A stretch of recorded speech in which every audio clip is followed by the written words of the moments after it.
Right, so hello everyone, welcome to the stream. Right, we're revisiting an old stream that we did about the drug burn theory in the Charles Manson case, where we show the blood evidence and how it contradicts the official narrative. So this time, to start the stream, I'm going to explain the official narrative and what we were told happened, and explain why, what we're debunking about it, right? So the official narrative goes, there's this man, Charles Manson, who you can see over there, right? And he's just got out of prison, and he's some kind of diabolical genius, evil genius, right?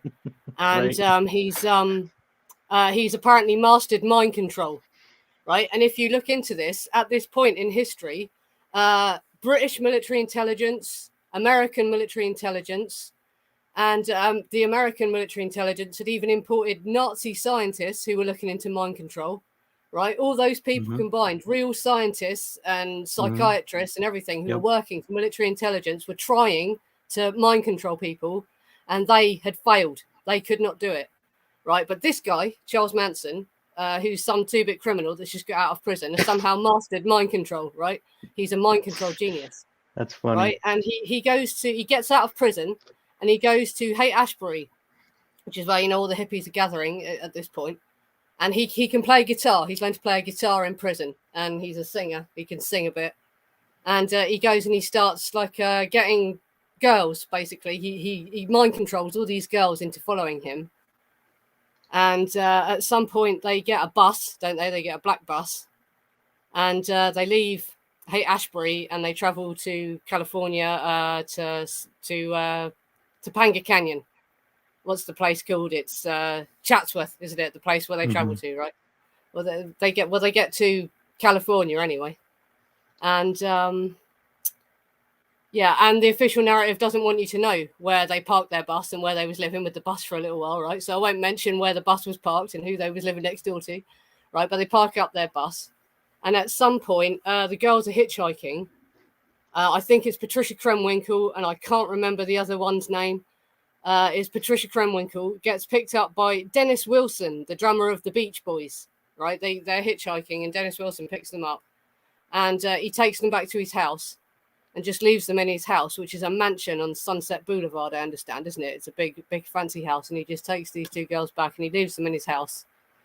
And while he's gone, they let in Charles Manson, right? And Dennis Wilson gets back, and Charles Manson is there, and he immediately manages to mind control Dennis Wilson, just bang, like that, right? As soon as Dennis Wilson walks in, he goes, right, you're under my control now, Dennis Wilson. And Dennis Wilson just goes, oh, shit, and he's under Charles Manson's mind control. And Charles Manson moves into Dennis Wilson's house, right? And he's living in Dennis Wilson's house, all these girls going, yeah, man, and he's in control of Dennis Wilson, apparently. He's just achieved total mind control of him. Because Dennis Wilson was known to be a drug user and to drink heavily, and that wasn't he. So people just assumed Dennis Wilson was really weak. Charles Manson was easily able to mind control Dennis Wilson. And at some point, while he's hanging out with Dennis Wilson, they debate giving him a record contract. But then suddenly he falls out with Dennis Wilson, and they kick him out of the house, and they refuse to give him a record contract, right? So Charles Manson is now a spurned musician, and he's angry at the Beach Boys, right? This is part of the official narrative. And so they leave Dennis Wilson's house, and they go to Spahn Ranch. And again, Spahn Ranch is an old ranch that they made cowboy movies on, and it's owned by a guy called George Spahn. And Charles Manson goes to Spahn Ranch and just mind controls, George Spahn says, let me live on your ranch. And so George Spahn goes, okay. And they move into the ranch. And, and then whilst they're living at this ranch, they listen to the White Album by the Beatles. And Charles Manson becomes convinced, after he's listened to the White Album, that there's going to be a race war. And, and this is from the song Blackbird. Yeah, from the song Blackbird, basically. Right? He's got that there's going to be a race war, right? Yeah. And he tells the kids, right, kids, there's going to be a race war, right? So we've got to run into the desert to this place called the Devil's Hole, right? And it's a cave, right? And once we get into this cave, there's a magical universe underneath that we'll live in, and we'll be fine, right? And there's going to be this apocalyptic race war, right? But we'll be safe in the Devil's Hole, right? And the black people are going to win the race war, right? But they aren't going to know how to run the world themselves, right? And so we're going to come out of the devil's hole, and I'm going to go to the black people, and the black people are going to elect me, Charles Manson, right, as their leader. They're going to hoist me up on their shoulders and go, yay! And Charles Manson's going to be king of the black people, right? And right, so the kids go, right, wow, you know, and they hang around for a bit and they wait for this race war to happen. Oh yes, and all the time Charles Manson's giving them LSD. Every night he's giving them LSD as he tells them all this stuff about the race war, right? And they totally believe him. They believe this race war's coming, right? But the race war doesn't come, right? So Charles Manson says, right, kids, you've got to go out and escalate this race war, right? So you've got to run up into the Hollywood Hills and kill some white people and make it look like black people did it, right? And so the kids go, all right, Charlie. And it's Charles Watson, Patricia Krenwinkel, Susan Atkins, and Linda Kasabian. All they wear black clothing. They take a knife each and a gun, like ninjas. And and as they get, and wire cutters and a rope. Right, and they get into the truck, and as they're leaving, Charles Manson leaves. Oh, I forgot to talk about Bobby, haven't I? Sorry, no, there's Bobby, right? Before this, right? Another guy that lives on the ranch called Bobby Beausoleil, who is also a musician, is on the ranch, right? And also on this ranch, there's a biker gang called the Straight Satans that hang around there, right? And Bobby goes to buy some mescaline for the Straight Satans from a man called Gary Hinman, right? And he buys this mescaline, and he gives it to the Straight Satans, and the Straight Satans get a bad reaction to this mescaline. It makes them ill, right? So they demand their money back. And so Bobby has to go to this Gary Hinman's house and demand the money back. And Gary Hinman doesn't have the money. And they're at his house for 2 days, and they torture him horribly. And eventually Gary Hinman ends up getting murdered by Bobby Beausoleil. Right. And Susan Atkins is there, and I understand Mary Bruno was there as well. Oh yes, but basically, I wonder how good Susan's English accent was. Yeah. Right, and so they've done this, and they leave Gary Hinman's house, and they write some stuff on the wall, don't they? What did they write? Oh, forgotten. So I'm sorry. I'm forgetting the official narrative. Does anyone know? What did they write on? They wrote. Well, didn't they write Political Piggy? Wasn't it? Pig? Was it Political Piggy? Yeah, Political Piggy. Right. Yeah, because they were trying to make it look like black people did it. Yeah, right. So they wrote a load of stuff that sounded like it might be Black Panther slogans, I think, is what we're supposed to believe they were trying to do there. Well, that's what they say. You don't. I mean... Yeah, and they leave Gary Hinman's house, and no one finds Gary Hinman's body for a little while, for a couple of days. And Bobby apparently goes back to the house and tries to scrub the writing off the wall in blood, but he can't get it off. Right. And he leaves the house again, and he drives off in Gary Hinman's actual car that they stole off him after they killed him. Well, he had actually signed over the logbooks, hadn't he? Because he was trying to give them something in exchange for the money, but they kill him anyway. And he drives off in the car, and he falls asleep in the car, and the police arrest him in the car with the murder weapon that he used to kill Gary Hinman. He's in Gary Hinman's car that he's stolen from him. And they take him, obviously, to jail. And from jail, Bobby makes a phone call to Spahn Ranch, and he says something really cryptic, doesn't he? He says something like, "Oh, I'm in trouble, leave a sign," or something like that, he says, doesn't he? That's the message that the family get. So this may also be another reason why they go to Cielo and start this massacre, basically, because they are trying to make it look like there's a serial killer on the loose. So Bobby is innocent. So Bobby will be freed from jail. That's another possible motive why they did it. But yes, anyway, so they go up to Cielo Drive, and they apparently don't know the people at Cielo Drive, and they park their truck at the bottom of the drive, and they walk up the drive, and they climb over the fence. They cut the phone wires as they're going in, and then they Tex Watson cuts a screen to the nursery and climbs in through the window and walks into he open the door to let Susan in, I think. Yeah, or something, I can't remember, but they end up in the house anyway. They get in the house, and it's Wojtek, Frykowski, and Abigail that are in the living room, I think. And Wojtek says, "Who are you?" or something like that. And Tex says, "I am the devil, here to do the devil's business." The Right, famous and the line. girls have gone and they've found Jay Sebring elsewhere in the house, and they've rounded them up and they've brought them into the living room. And Tex, as soon as they walk in, he orders Sharon Tate to lay down on the floor.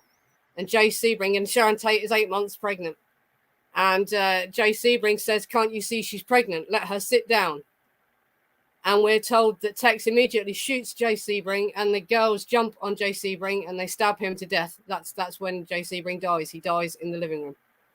Right. And then a scuffle ensues, and Wojtek and Abigail end up trying to run out into the garden, and they end up being murdered on the lawn out in the garden.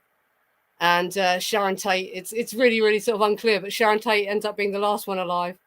And they murder her in the living room. And then they leave. They leave the house. Right, yeah. Yes, and they have tied a rope around Sharon Tate's neck, and they've thrown it over a rafter, and they've tied it over Jay Sebring, to Sebring's neck. And they've written "pig" on the door as they leave, again to try and make it look like black people have done it, apparently. And and then they leave, and they travel down the road, and they're hosing themselves off, and someone sees them hosing themselves off in the garden. Right. And they go back to Spahn Ranch. And then the next night they go out again, and this time Charles Manson drives them himself. Yeah, no, that's it. Yeah, when they get back to the ranch, they tell him what they've done. And he says, "No, you've made that too messy. You scared them too much. You let them run around screaming too much. I'll show you how it's done." Right. And they go out the next night again. And they go to another apparently random house of people that they don't know. And Charles Manson goes in, and he ties them up, but he speaks to them calmly, and he says, "It's all right. You won't be harmed. Just do whatever the people tell you, and you won't be harmed." Right. And he leaves. And this time it's Tex Watson, Patricia Krenwinkel, and Leslie Van Houten that go into the house. Susan Atkins doesn't want to go in because she hurt her feet doing the last murders, so she doesn't want to go in. And Charles Manson's also got Linda Kasabian in the car with him, hasn't he? But she doesn't go into the LaBiancas. Only Krenwinkel, Leslie Van Houten, and Tex do, don't they? And they get into the house, and they're robbing them. And Rosemary LaBianca goes into the bedroom with Patricia Krenwinkel and Leslie Van Houten. And Lino is in the living room with Charles Watson. And Rosemary LaBianca's trying to show them dresses. I imagine she's trying to give them stuff to take. She's sort of, because Rosemary LaBianca owned a dress shop, so she would have had designer dresses that are worth a lot of money and stuff like that. So I assume she's trying to offer them stuff to get them to just leave. She's just trying to give them stuff. And suddenly the Tex starts stabbing Lino in the living room, which makes him scream, which causes Rosemary LaBianca to scream.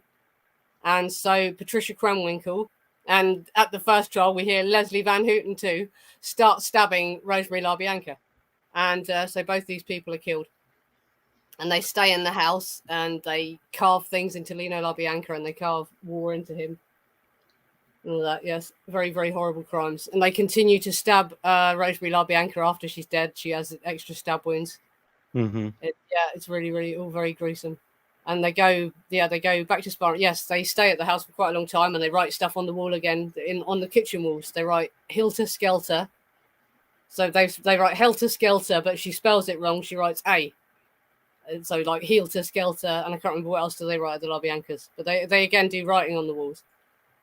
And then they go back to Spahn Ranch, don't they? Yeah. And these murders have happened, and the police never connect it to the Charles Manson. Yeah, in fact, they don't even connect the three murders at all. If you look at the police reports, right, none of these cases were investigated together. Right. The Tate murders were investigated separately. So were the LaBiancas. So was the Gary Hinton. None of them were actually connected. Right. I believe that Sunday, the LA Times, and I think it was the first time in history, and that has not been done since, that a person responsible for, linked to two murders made the front page of the LA Times, and that's never been, it's never been done since. Two different crime scenes, same person connected to both on the front cover of the LA Times. Has never been done before since. So and they shared Susan Atkins' testimony before she'd even gone to court, didn't they, as well, in a magazine or something like that? Her entire testimony was published before it was even said in court. And a lot of crazy stuff. But basically, it takes the police a very long time to finally catch them, and we'll get into how. But anyway, yes, but for the sake of this stream, right, that's all we need to know for now, right? Because all we want to talk about tonight is Cielo Drive and how the actual evidence that you get at Cielo Drive from the real police reports contradicts what we were told in the official narrative, right? And so basically, and this is shown by the blood evidence at Cielo Drive. So yeah, I'm just going to find a picture. Oh, and the other information that we didn't share before was because we didn't know about them. There's another way to get into Cielo Drive. We were assuming that you could only get up through the driveway, but there was actually a back trail to Cielo Drive as well. So there's other ways people could have been getting in.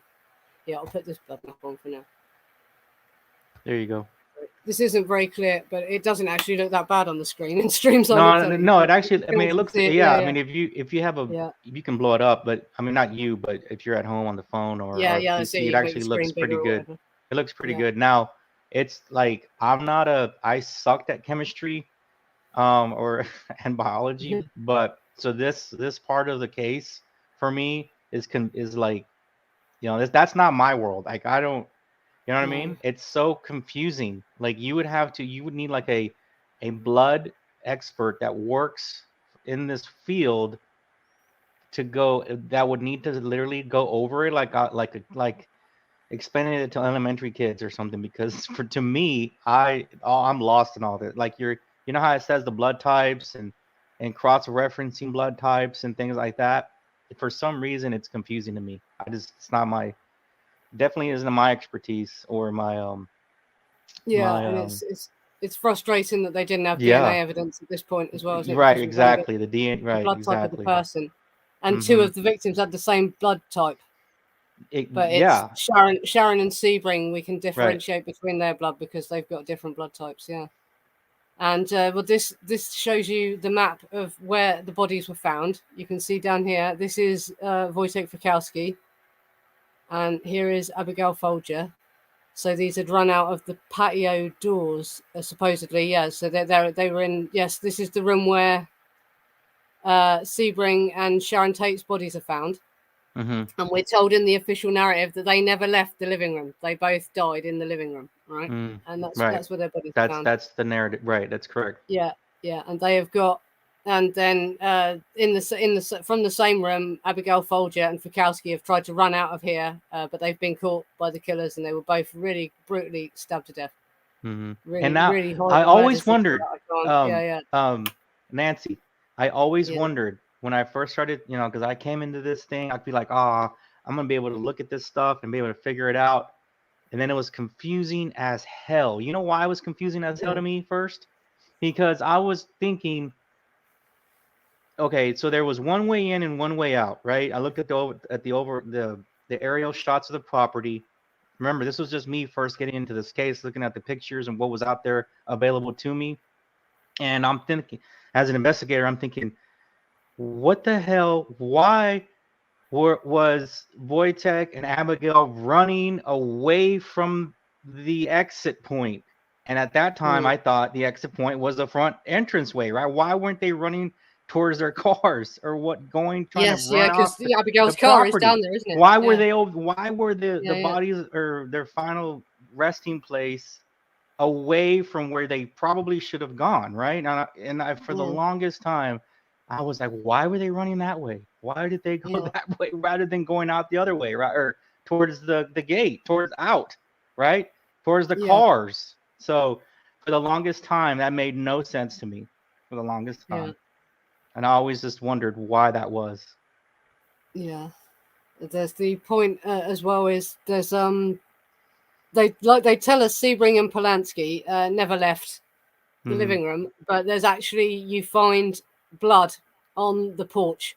There's big pools of blood on the porch. I can show you pictures of the blood. I won't show pictures of the bodies, don't worry anyone, but I'm going to show pictures of blood. So yeah, if you're sensitive to that, look away now. Right, but there's Well, yeah, we'll show the front door here because this shows the Mhm. writing as well. I think that's really small, though. That's going to be really small on the screen, isn't it? Right. So I will show a close-up of the blood. But you can see there's a splash of blood down here. Right. And the writing pig on the door. And that is apparently Sharon Tate's blood. They tested that. And there's a splash of blood down here. I'll show you a closer picture. Mm. Yeah, I mean, I was always thinking, well, there must have been something like right off the bat that they were struggling at the door.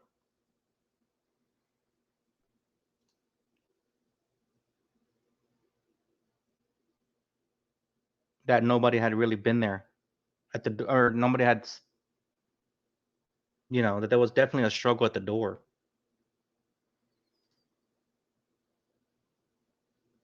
Right, Charlie, like well, Did I just leave this? Sorry, did I just leave the stream? Sorry. I got confused.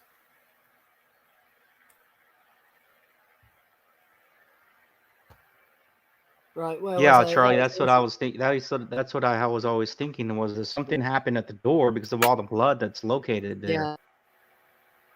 Look, sorry, yeah, what I was saying was on the porch, yeah, this picture shows a lot of blood on the porch, right? Both the big splotches of blood on the porch, right? And this blood right in here, that center area, correct. This blood here by the front door was identified to be Sharon Tate's blood. And Sharon Tate apparently died in the living room. So why is there this big splatter of her blood there? Right. And this blood here, right, which is actually up the porch. I'll try and show you a wider picture of the porch, but it's sort of to this side of the door, a bit further up the porch, like at the end of the porch. There's this big, and you look at the amount of blood that's there. I'll show you a closer picture of it, a larger picture in a minute. But this shows you the color of it better, so you can see how thick the pool of blood is. This is a big pool of blood, right? And that is J. Sebring's blood. And that looks to me probably like the amount of blood you'd lose if you actually bled out there. Do you know what I mean? This is not just a little bit of blood, is it? Right? But we're told J. Sebring died in the living room. Right. So why is there this big pool of his blood on the porch? That's strange, isn't it? Right. And so, also to kind of go against what's in the police reports, right?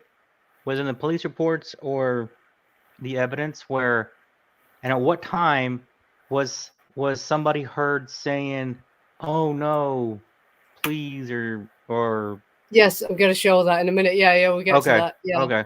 Yeah, because so if that was Sebring saying, yelling that or saying that, yeah, well, he couldn't have said it from inside, right? You had to have been outside saying it. Yeah. Correct. Right. Yeah. Well, that's it. Yeah, for it to be heard. This is it. So I'm thinking this sounds like the man screaming, "Oh no!" There's noise reports, obviously, in the police reports, and a man starts screaming, "Oh no!" There you around go. 1 a.m. Please no. There you go. And so I've theorized maybe this is when, yes, because it's theorized that Sharon Tate and J. Sebring didn't die in the living room. They were actually trying to take them somewhere. Because another thing that's covered up, if you read the official narrative to this, they never tell you this, but there is tons and tons of evidence. J. Sebring was a cocaine dealer. He was a cocaine dealer to Hollywood. He sold cocaine to lots of famous actors. He was friends with Steve McQueen. He was friends with all Frank Sinatra's friends. Frank Sinatra himself didn't do cocaine, but he let his friends buy cocaine off J. Sebring and all that sort of thing. Yeah, so like Oh wow! Look. Yeah. Oh, I've just noticed it. I've never noticed this before. There's blood on the pillar. Yeah, because it's like his body was slumped there. It's like he was like slumped on his side. I've never noticed that before. Like he slipped down against the wall and he slumped on his side like that. There is blood. That's a lot of blood on that pillar. There's a lot of blood. Yes, this is the thing. It's like, so this isn't. And Bugliosi in the courts tried to say that all the blood on the porch was the result of the police walking through the blood in the living room. Wow, I've never seen that before. That's not footprints in blood, is it? I mean, maybe other people have seen it. I just personally have never seen that. That picture is really good. That you can see the blood smear on the pillar, on the, you see that? Yeah, it's up here. This bit, you mean? Yeah. And there's another picture that I didn't show in the last stream. Wow, actually, and it drips. But there is more of Sharon Tate's blood further away as well. which suggests that she got away from the front door as well at one point. See, this is apparently Sharon Tate's blood on a bush, by a bush there, and that's her blood on the door step there. Do we know who do we know whose blood that is by the bush? Right? Where that's where the J. Sebring's blood is, up this way. Okay. What's that? I've never seen that. What's that? Is that a pool of blood as well? Yeah. I've never noticed that. Or is that just a black mark? I don't know. I don't remember if I've noticed that. Yeah, but the reason I use this picture is because of this. Yeah, this is Paul, have we seen Paul? If Paul's in the chat, have we seen this picture with the blood on by the bush? I don't remember if we have or not. Courtney swears. Yes, Courtney, on her life that there's a picture out there with Sharon's ribbons on the grounds, on the premises, at the crime scene. Right. So she says that's where her hair ribbons were found. By the bush? By the bush. Or more outside. They removed them when they took this picture because they're not there. Yeah, if we've seen it before, I don't remember. But that's a new blood stain. It's on it's on the blood map as well, but this is a patch that's identified. I know, Paul. I don't remember if we've seen that picture or not. But this tells you, because by the doormat there's more of her blood there. So this suggests something happened to her while she was stood over here. They stabbed her once here, maybe, and then they pull her back over this way. And then something happens to her here, and J. Sebring is over here, and he's screaming, "God, no, no!" That is true. That is true, Charlie. Her. See, we gotta remember killing J. Sebring. We have to remember, Courtney, that Manson does go back, right? Yes, this is the other thing. And the whole crime scene is altered. That's right. So we're not looking as if it's hard to, when you see these pictures, it's hard to go from in your mind like we're just seeing it as it just happened, right? People walked through the crime scene when they came back, if it was Charlie and somebody else and whatnot, and if they fixed the crime scene how they wanted it to look. So you have to also remember that that's what happened, and this was the aftermath of what law enforcement had after then the scene being contaminated by the movement of everything, Yeah. But just to answer that, Aunt Sharon's ribbon, what Susan wrote pigs with. No, I thought that they said that was a towel. She used one of the towels because they went to get towels to try and tie the people up, didn't they? I think she used a towel. I was saying this about it being contaminated, right? This wasn't DNA evidence. They didn't have DNA evidence in them days, I know. right? All you have to remember that. Type. It doesn't matter if it's contaminated, right? Even if the blood was dried out in the sun, they need a flake of blood, and they can find out what the blood type is. Right, so it doesn't matter. See, that's not my world. Yeah. But we always have to remember that it was what we're seeing. It was, it was not what it was because of what the crime scene was messed with, and we know that's been a fact. We already know that's a fact. The crime scene was definitely affected. I said Sharon bore drug marks. She was definitely moved, and I read today when I was researching this, a coroner did testify that there's evidence she was hung as well. So that's because I had seen from the crime scene, from her autopsy report, she had claw marks on her neck, which means that the rope had been pulled tight around her neck, and she was alive when this happened, and she was trying to claw at the rope, which is horrible evidence, right? But and the coroner did testify she had been hung, so they did actually pull her up over the rafters. Apparently, there was evidence of that on her body as well. Horrible. Poor Sharon Tate. God, I mean, even if and I always forget that. I gotta tell myself not to remember that. Like, even if we had access to the thousands of pictures that the law enforcement took, the next morning or the next day, it might give you a certain sense of how it went down, but in reality, with the scene messed with, you know what I mean? Like we really wouldn't have a clearer picture probably of what really happened. I'm just showing this picture to show, because I don't want to show pictures of the bodies actually, but this gives you an idea of where Wojtek and Abigail were lying. This is the area where they were lying. Mm-hmm. Just because I've Yeah, showed and you on the blood map where they were towards in. remember, Yeah. So I'm just remember, trying not to Nancy, show pictures actually got the it's bodies more in, but this toward is sort of the area pool, of right? It's more area. going the opposite direction of where everybody would usually Yeah. come in from. And so now we go. Oh yes, and the other thing that contradicts the evidence, right?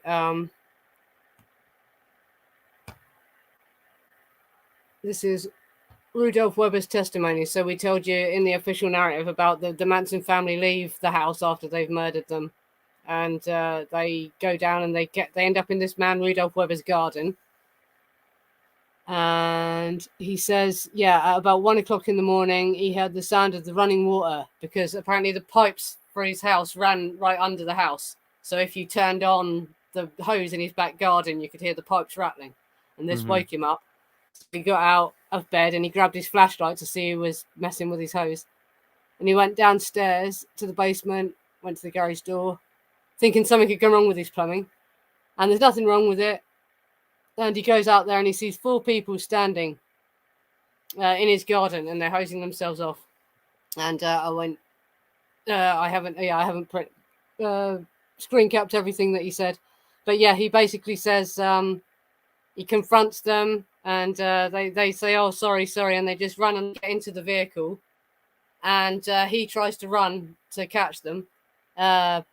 And that's it. He reaches into the van and tries to take their car keys so they can't drive away, but they manage to drive away. Right. And luckily his wife was standing there to write down the registration number of the van as well, right? So they managed to write down the registration number of the car. Or so we're told, right? But they were all and they then were they all forget still all about this. Yeah. But they were all they still high on speed, right? That they could manage to drive in the right direction in the right area. I don't know, man. I don't know. But they tell us this is happening at 1 a.m. right? So according to this, the Manson family have killed everyone at Cielo Drive and have now left Cielo Drive, right? But if you look at the police report, there's a sound heard. Where is it?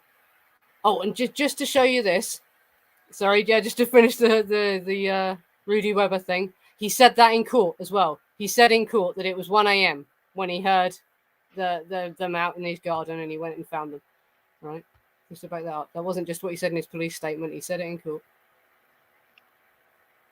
Oh, and what was the other thing I was going to show? Oh, that's it. The sound report, isn't it? Yeah, the sound report. Yes, Tim Ireland. This is Tim Ireland. See, are you gonna about the sounds? Yes, this is the sound report now. Between 1 and 1:30, Mr. Ireland was awake, alert, and watching the sleeping children. He heard a male voice that seemed to him from a long distance away to the north or northeast shout, "Oh God, no! Stop! Oh God, no! Don't!" Ireland said that the scream persisted for approximately 10 seconds. The male voice was clear, and he did not notice an accent. The screams were so disturbed Ireland, that he checked the area of the sleeping children on foot, and then went inside the school and informed Mr. Rich Sparks of the occurrence. Yeah, and basically he goes for permission to check the area himself, and he goes and drives around the area because he was so disturbed by the sound of these screams. Right, but he hears that between 1 a.m. and 1:30, when everyone at Cielo Drive is supposed to be dead, and no one is there. They've all gone, apparently. So, seems like they're lying, doesn't it, about something, definitely. You definitely have, like I keep telling people, you have to visit the location for you to become aware of sound and the reality of sound through there. I can only explain it so much, but in reality, people have to go in there and visit for themselves so that they can hear different sounds at night and then have that realism and the reality of what it really sounds like down there. And that's the honest truth. Because at the bottom of the at the bottom of the street where Cielo is, you have to climb up to get to the gate. It's an incline walk, right? And There's no way a 22 can be heard down at the bottom. There's no way. You wouldn't even hear it. Zero chance. And this is and because this is the other part of the drug burn theory is that the bodies were actually Jay Sebring's body was on the porch, and though other people contradict this, I believe they did actually drag Sharon Tate back into the living room, and she did actually end up getting stabbed to death in the living room. And I believe this because if you look at the photos of her body, there's quite a large pool of blood around her body, suggesting that she bled out where she was, basically. But if you look at Jay Sebring's body, there is hardly any blood under and around his body. But there's that huge pool of his body, his blood out on the porch. So it looks to me like Jay Sebring was moved afterwards. But I do believe they did bring Sharon Tate back into the house before they killed her, and she was killed inside the house. But there's evidence that she was outside and being stabbed outside because of those pools of her blood that we showed you earlier. Right. Obviously. And the evidence is then, well, then the story gets crazy, right? The story is very crazy. I mean, it really is. Tex and Susan and that get back to the ranch and tell Charlie how messy it was. And apparently Charles Manson decides to go up there to see what they've done and to see if he can, do damage limitation, I assume, trying damage control. Damage control, trying to make it someone else did it. They go out there to stage the crime scene. And so this is why they moved Sebring's body. And the evidence is that Sebring never had the rope tied around his neck while he was alive. They did that after he was dead, sort of thing. Though there is evidence, unfortunately, that Sharon did have the rope around her neck while she was alive, and they did maybe hang her. But she did not die of hanging. She died from the stab wounds in her chest. So, but the coroner did state at some point she was hung. Yeah. Sad. Awful. Yeah, I mean, I've seen the pictures. I've seen the pictures of blood on the beam where the rope was over, meaning that the rope had to have gone at least over through some for their blood to have been gone from the bottom, right? If the blood got on the body and then it was wrapped around and then you swung it around, and then so there had to have been at least some portion of the rope yanked down to get blood on the beam. Does that make sense? Yes.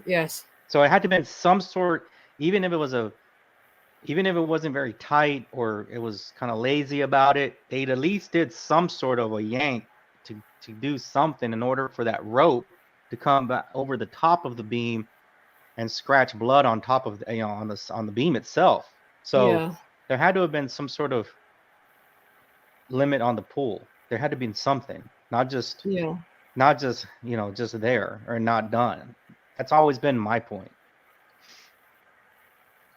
Yeah, I just was to address what Tex said in some. Well, it was a clean, Charlie. It was a clean drag. The blood stain is a clean drag. It's not a spotty. It's like if it was an official yank from the rope, leaving the mark. It's a distinctive mark on the beam.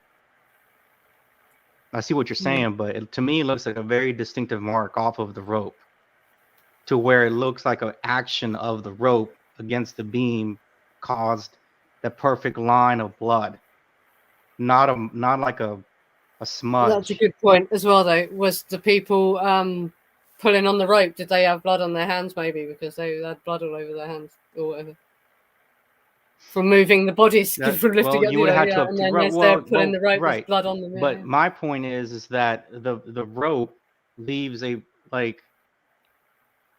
rope where I'm just saying the rope that was over the beam had to have gone at least some over it and yanked down some to have gone through. Yes. I'm not saying I'm not saying they were hanging like you would think in a movie. I'm just saying it had to at least been some sort of a wraparound, and maybe they tried, but it was just impossible or too heavy, and they were like, screw it, let's just move on, right? That's my point. Do you mean like the rope was soaked in blood? Because I've had this debate before, and I've looked at it, and does it look like the rope had been in a pool of blood? And I didn't think it did. Actually, I remember having this debate. I haven't got pictures of the rope. I wish we'd known. Right. Well, there's no pictures of it, right? So I've never seen a picture. I don't think they looked like the rope had been in a lot of blood. No. Right. But there was some blood on the rope, and I can't remember what they tested, whose blood it turned out to be. Yes, there was some blood on the road. But yes, but the point is to get to next is Charles Manson is supposed to have gone back up there, and there's much debate about who he took with him. He refused to tell Nicholas Schreck. He told a lot to, but he refused to answer who he actually took back with him. Delinda said TJ. Tex had said that Charlie and TJ went up there. A quick point on that. If you go back and you look at the interrogation interview of Sergeant McCant and Leslie Van Houten in November, right a week before Christmas. I'm sorry, a week before Thanksgiving. He really is pushing on her to reveal that he believed there was 2 men and 3 women at the initial brigade, the initial crime, right? So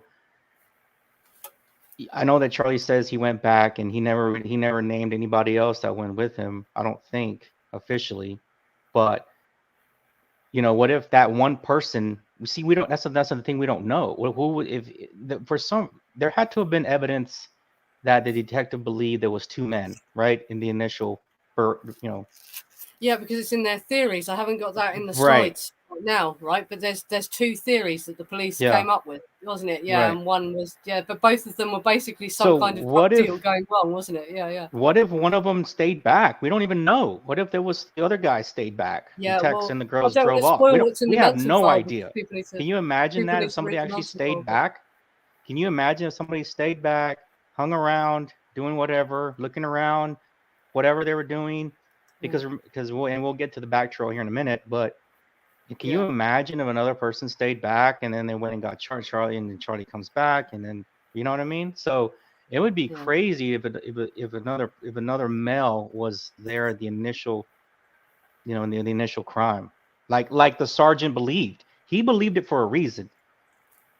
And what evidence did he have that we don't have? The depth of the stab wounds and all that as well. It's kind of like right. It's not just about how strong you are, it's about your body weight and all that sort of thing. Like the stab wounds seem too deep in a lot of them for it to have been women and stuff. I think is probably the reason why. Right. And they just at the time as well. In criminal psychology, they actually didn't believe that women were capable of acts of extreme violence like this. So they would have just assumed it was men because they didn't expect women to do this. Basically, yeah. So it was probably an element of that as well. The reason that they weren't looking for women. That could have been was just because in criminal psychology at the time and that they couldn't fathom that a woman would do this. Yeah.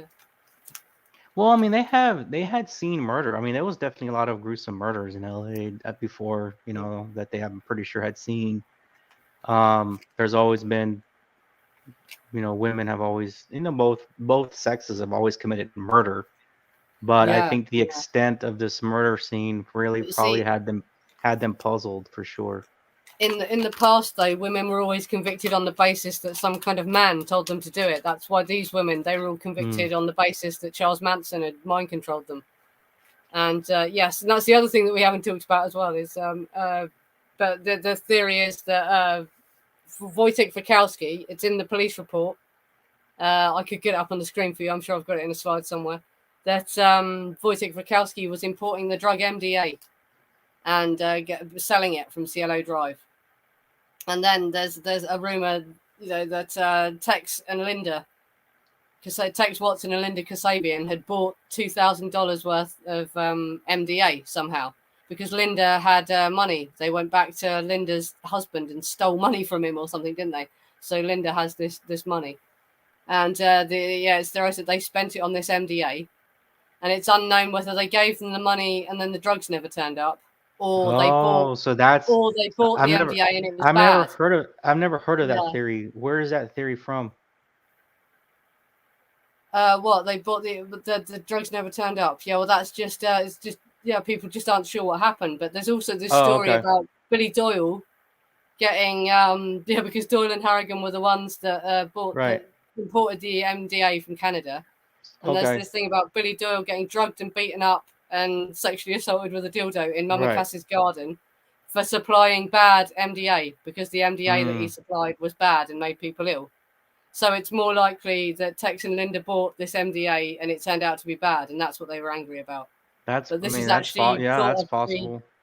a more likely motive as to why they went to Cielo Drive that night, and also they needed money for a lawyer. Okay, so I had this up earlier. Let me bring it back up again. Just on going on that. A lot of people wanted Wojtek dead.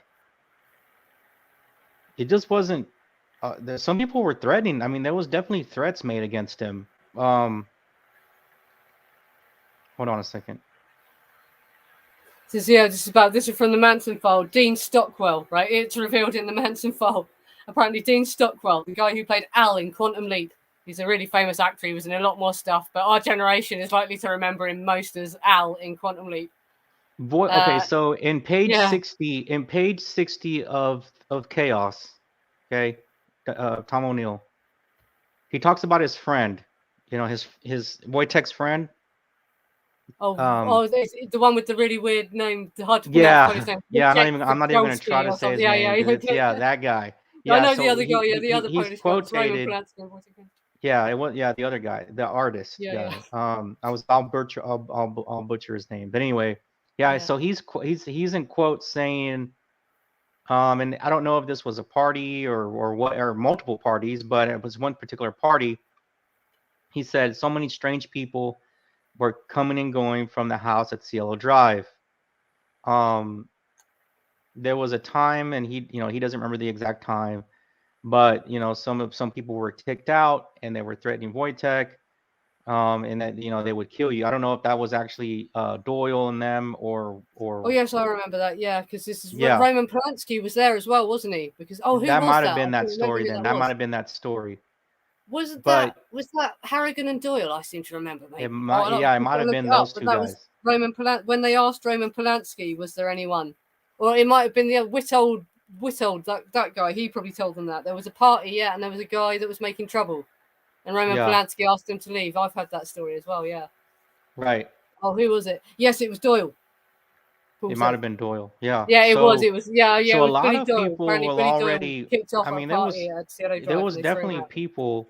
And if you go through and see a lot of quotes and stuff, and especially if you actually go and look at the profile that the detectives wrote on each of the victims, the profile for Wojtek is just really like, man, all this guy really liked to do was just do drugs and sell drugs. He pretty much didn't really have any motivation to do anything else, and that's what the detective's profile basically says about Wojtek, right? And if you take that, the profile basically saying this guy had no motivation but to just do drugs all day and trying to be a drug dealer. What kind of personality was funding his lifestyle, wasn't she? Right. What kind of personality did this guy have? And then you take all the stuff from Chaos and some of the stuff probably from the Manson file, and I just want to address the quotes from different people. The quotes from different. I'm sorry. Can I just respond to what Courtney said here? Saying Roman didn't even like Wojtek. Apparently, the reason that Roman had Wojtek hanging around him so much was because back in Poland, it was Wojtek's dad, who was a rich Polish guy, funded one of Roman Polanski's first films. Right, so he sort of felt obliged to take Wojtek with him because Wojtek's dad had funded a film. That's why Roman Polanski had Wojtek attached to him. Yeah, apparently. But I mean, if you take all the quotes and the police profile of Wojtek and all these quotes of people saying what was going on at Cielo and the parties and stuff, I mean, this dude, probably more than 5 people probably wanted Wojtek dead. Like literally. He wasn't a popular dude. No. He was not popular. He probably burned a few people, pissed off a lot of people, and I'm pretty sure he had enemies for sure. And if you have enemies in the drug world, what does that entail? Luckily, it was him and Jay Sebring that did the buggering of Billy Doyle incident, apparently. So they obviously weren't very nice dudes if they do that. Yeah, and that was done at a party in front of everyone, apparently, as well. It was done to humiliate him. Yeah, they had drugged him, so he was unconscious when they did it. Yeah, so there's definitely more than 5 people that wanted him dead. This was in Mama Cass's garden, apparently. Mama Cass wasn't actually there. She was in hospital or something like that. But in Mama Cass's garden. Yeah, she was in the when that rape happened. Yeah, she definitely was not. She was in the hospital, but she did want a Polaroid, per a phone call. She wanted a Polaroid taken of the incident. And that just goes to tell you how wild this is. You imagine that? Like, she's in the hospital for whatever, and she literally is just screaming, "Oh my God, that's so funny! Give me a Polaroid! Get a Polaroid, right, of the incident." There's also I a mean, thing what kind about of wildness were they having? I mean, what are they doing? It just kind of goes to say,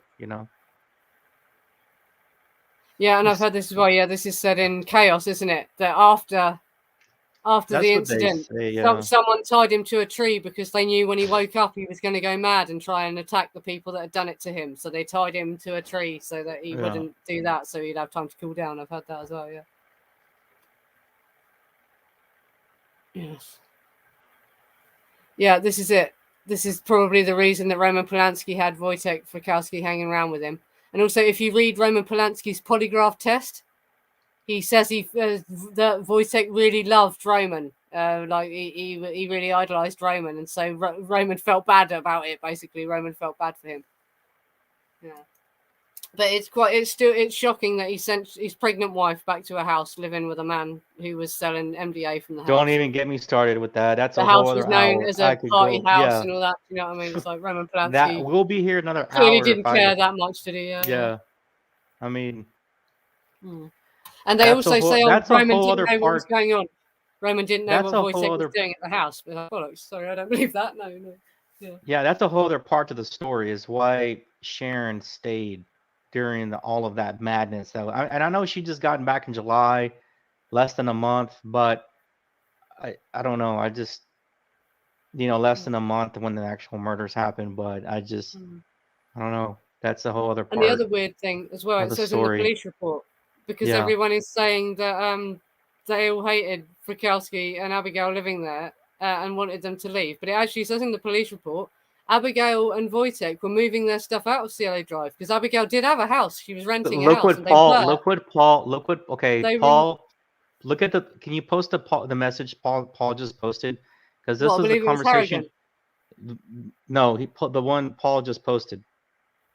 This was what you and I were discussing. Sorry. This is what you and I were discussing like the other day. Yeah, about Sharon. Right.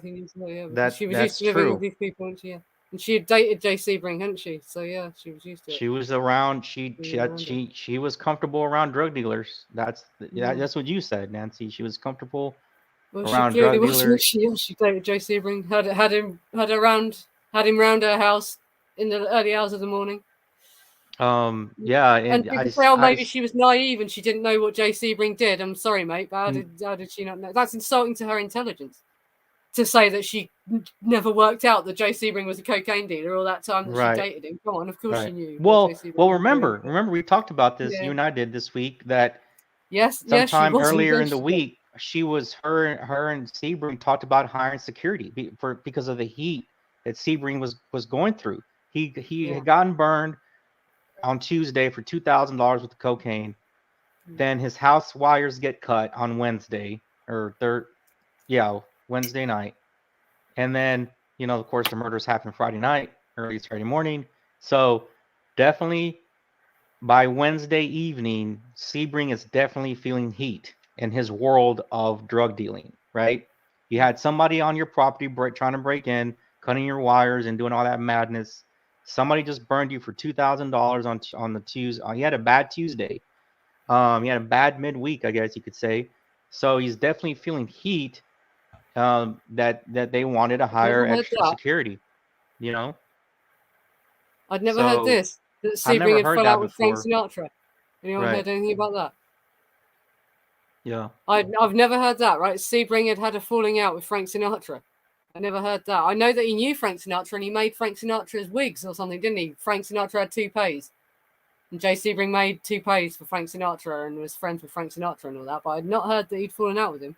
Do you know what that was over, Delinda? I have not. I've never heard he had fallen out with Sinatra. But if you have a falling out with Sinatra, was heavily mob connected in that, wasn't he? Yeah, so that's cool. This is true. If you have a falling out with Sinatra, you get assassinated. Yes, that's the thing. Yeah, he was a scary dude in real life. Yeah. The Kennedys about that one. Yeah. Yeah, exactly. Yeah, even the president was not safe. That's true. That's a true statement right there. Yeah. You don't have a fallout with Sinatra now, and also like the movie The Godfather. Sinatra didn't want it filmed in New York. They had to go through loops, man, to get that thing done in New York. I mean, unless you watch that series I watched a few months ago, the true story of The Godfather and how it was made and what it took to make it. Sinatra had a lot of power, a lot of power. So if you were on his bad side, Yeah. you could end up dead, or in one case, assassinated. Yeah. Yeah, but yeah, the point the reason I got this up on the screen anyway was there's loads of noise reports from around 4 a.m. I'll show them all one after the other. But this supports the idea that people had gone back up to the ranch to move the bodies around and stage the crime scene, basically, because they hear there's two people. There's another one who hears shots. This is at 4 a.m. Mr. Bullingdon was stopped in front of 2175 Summit Ridge Drive.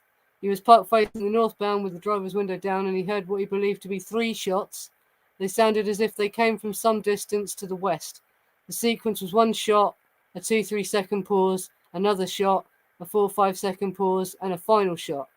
Mr. Bullingdon was contacted Bel Air Patrol by radio. Mr. Carlson 13 states the time was 4:11 and reported this. All right, so no, the other Sam report is the same guy. Sorry, it's just when he reports it to the police.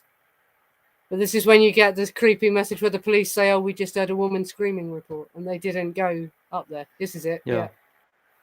So this is how the police responded to that. This is a good time to segue into the back trails because, as I stated earlier, if you're at the bottom, if you're at the front, at the bottom of the bottom at Cielo Drive, you're not gonna hear a 22. You're just not gonna. It doesn't happen. The way the land is laid out in the, in the canyon is just, you're just not gonna hear a 22 right from that down there. You would have heard the 22 if you're like a neighbor, maybe like right next door, or if you happen to be on the trail side. If you happen to be on that side, you could hear it from that end because of if you were coming up the trail or you were up the trail some, or you were close by that area, you could have heard it on that end. You could, because, I've been to both sides, and the 22, you probably could have heard it from the side of where the Brack Trail comes into it, but not the bottom of the street at Cielo.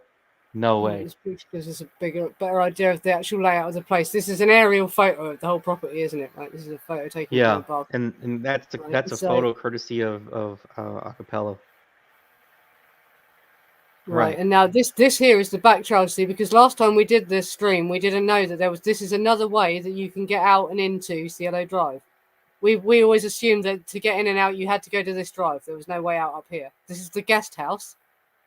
And so this is behind the guest house. Right. And there's like this it goes little, past the guest. It goes completely past the guest house, right? And it goes down and onto a bottom of another street, which Paul just posted at Sunbrook Drive. Now, my first ever dealing in this possible trail thing was when we first, we were Paul and Danielle interviewed God, what's his name? I always forget his name. Neil Sanders, right? In his book. So we read his book first, and there was a part in the book that always just stuck out to me about a producer. He was married, and he was probably like, I don't know, mid-30s, 40 years old, and he's hooking up with like a 18, 19-year-old young man, and they're trying to hide the relationship, and they found a spot, and in the spot that they were, right, they heard all the commotion going down and some screams and stuff, and they freaked out, and they ran off, and they left. But they reported this to the police, right? So I always, when I was reading that book, I was like, well, where were they at doing their business? Because they couldn't have been on the property, right? Like, and because you just couldn't be on the property. And then, were they by the cars? Did they drive up to the gate and were messing around? Where were they? I always wondered that for like a whole year, almost 2 years. I wondered that. Huh? just showing people this is the gate here. That would be about where the gate is, wouldn't it? So they would have to have walked up the drive, and this is the gate, and the fence is where they climbed over. That'd be around here, wouldn't it? Yeah, that's the Because front they're by the supposed to gate. climb over a Yeah. fence here and cut Well, the yeah, wires. there's a fence. Yeah. Yeah. So I always wondered where they were having this relation thing going on, if you know what I mean, right? Because there's just no way it could have happened, and they could have heard all of it go down. Where would you have been, right? So I always wondered that, and then we come to find out that there was a back trail, that the back trail would be used for whatever, and an entrance way for people to come to parties, possibly, or mess around, or do drug deals, and you do you see the cul-de-sac at the bottom, Nancy? You see that road at the bottom of that picture? Yeah. There's the cul-de-sac that it goes down to. That's a street. And this is Sunbrick Drive. Right, exactly. Yeah. So anyway, yeah. So says Garrettson was on the trail side, and the guest house is here. Right. So yeah. You could hear shots. You could have heard the shots from that side. I agree with that. Yes. Yeah. So any shots that were heard had to have been from that side of properties, or on that side of the layout of the canyon. But if you're on the other side, on the Cielo side, on the other side, completely on the other side, there's no way you hear. No way you hear it. And like I said, you got to go there yourself to figure that out. You have to go and hear it for yourself. This is the other thing about Garrettson as well. I believe Garrettson just completely lied about everything he saw. I think he was so scared by what he saw. He just said, I didn't see nothing. And he claimed that he had loud music on in the guest house, didn't he? And that the music was so loud, he didn't hear all these screams. He didn't hear all these shots. He didn't hear right.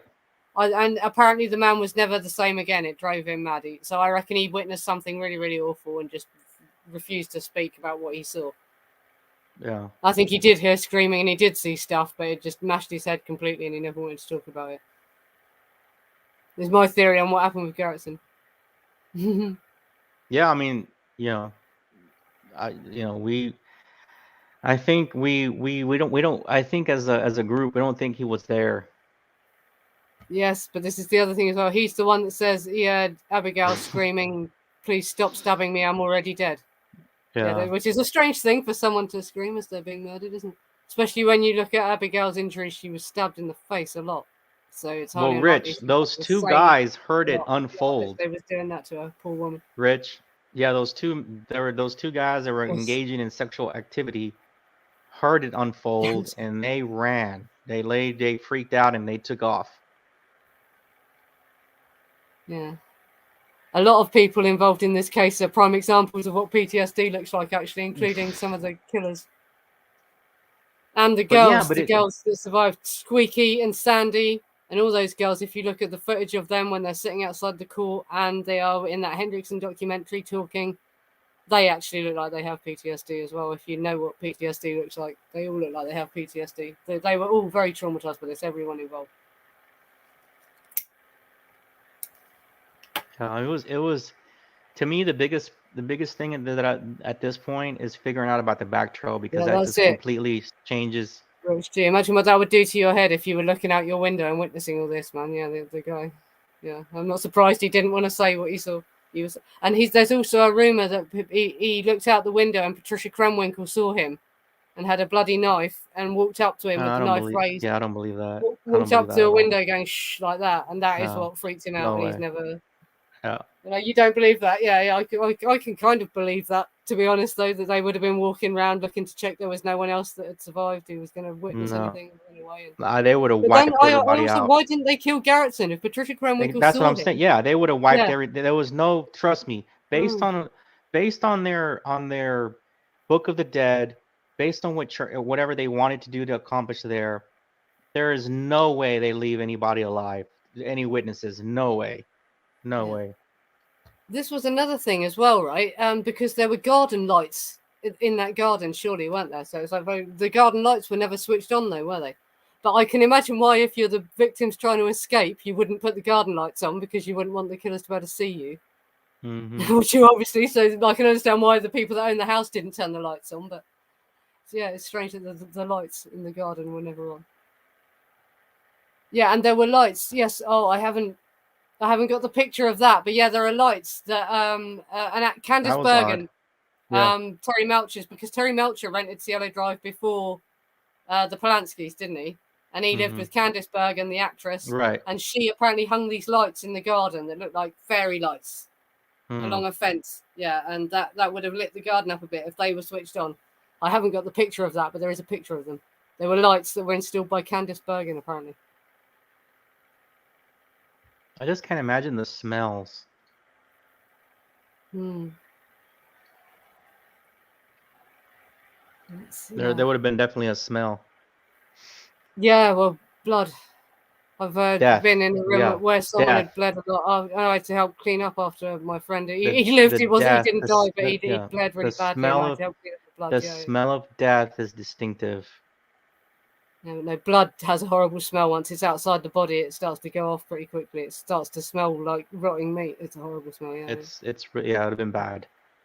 Yeah, that's people don't realize that, but yeah.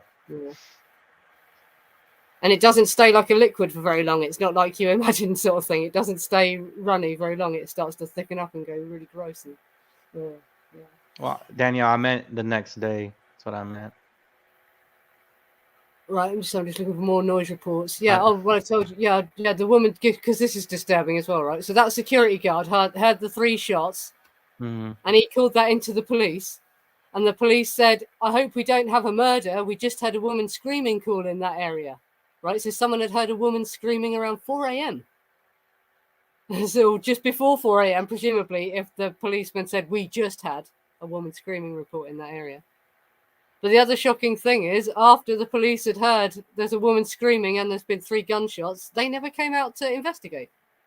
Why did the police not investigate? That's what, I don't know. I don't get it. The security detail for Bel Air security, around the canyon. About Cielo, he must have been driving around and heard the shots or something.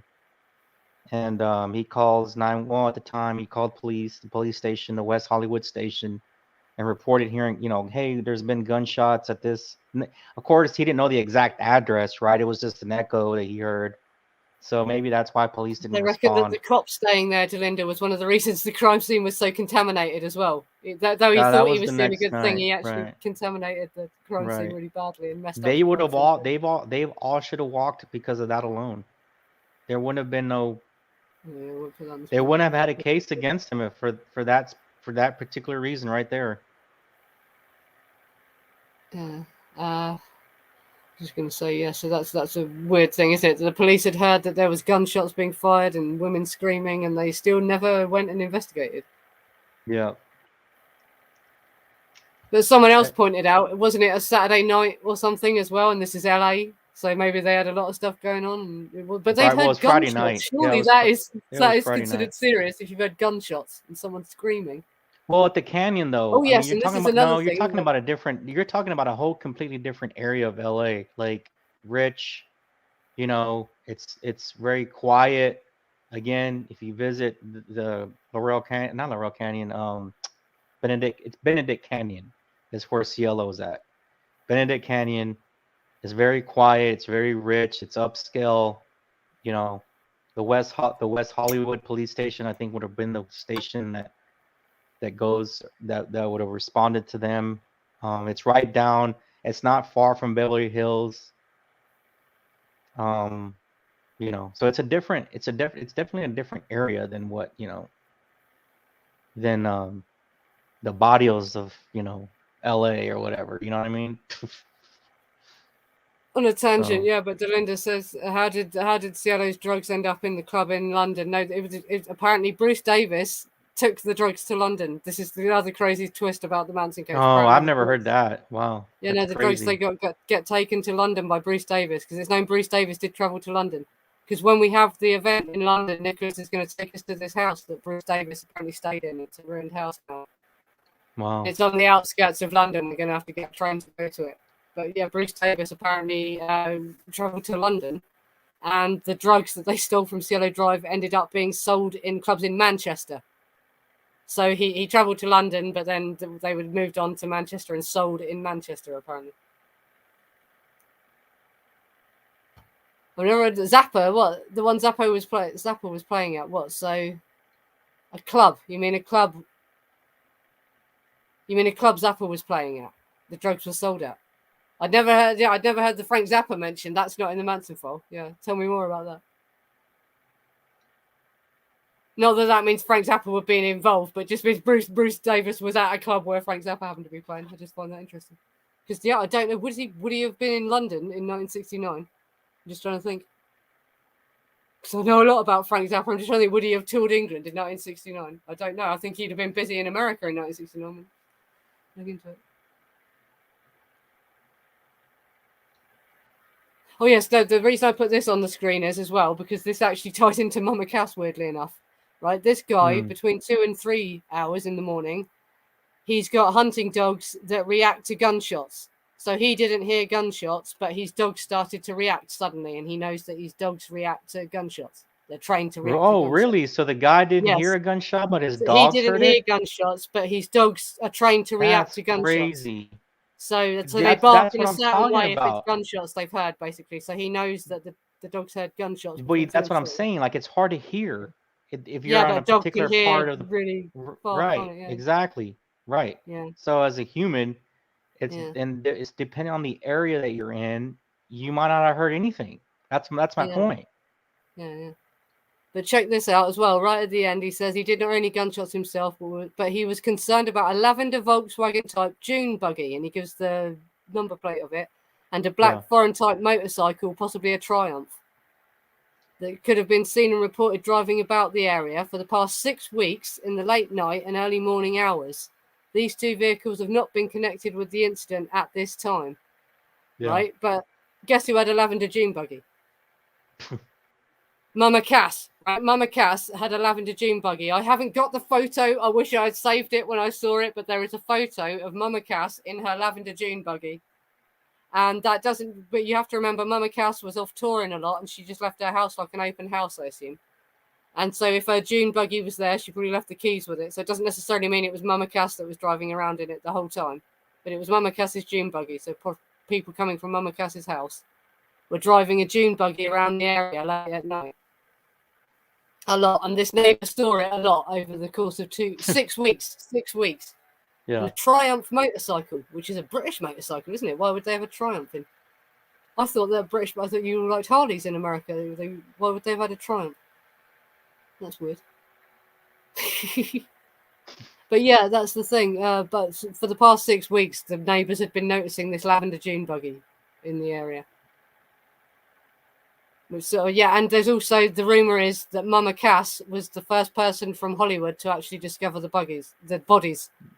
She went up there, and but the thing is as well, when she went up there, she must have seen Sebring lying on the porch, because Sebring wouldn't have been moved yet, presumably. But it said that she just saw the. Well, it depends on the time, though. It depends on the time. Yeah, and like what did she see? But Mama Cass is supposed to have been the first person from Hollywood to stumble across the bodies, and then she goes back and she tells everyone in Hollywood. And so, one of her friends, obviously, she goes back to her house and tells her friends. And John Phillips from the Mamas and Papas is obviously one of her friends, isn't he? Mm-hmm. And it says in the Manson file that there's a rumor that John Phillips was seen the night of the murders climbing back over the wall. Right? And if there's the rumor that Mama Cass saw the bodies first and then went back to her house and told her friends, oh my God, something's happened up at Cielo Drive. There's bodies and blood. And then apparently John Phillips is seen. So John Phillips must have gone up there to see what had happened. Who knows, man? Right? Yeah, because so it wasn't just Charles Manson and members of the family that went back to move stuff at the crime scene. Mama Cass is supposed to have walked in there. John Phillips was seen there. So like all sorts of people. Because the other thing is as well, Cielo Drive was a dodgy house. Roman Polanski had been. Delinda sent me a photo.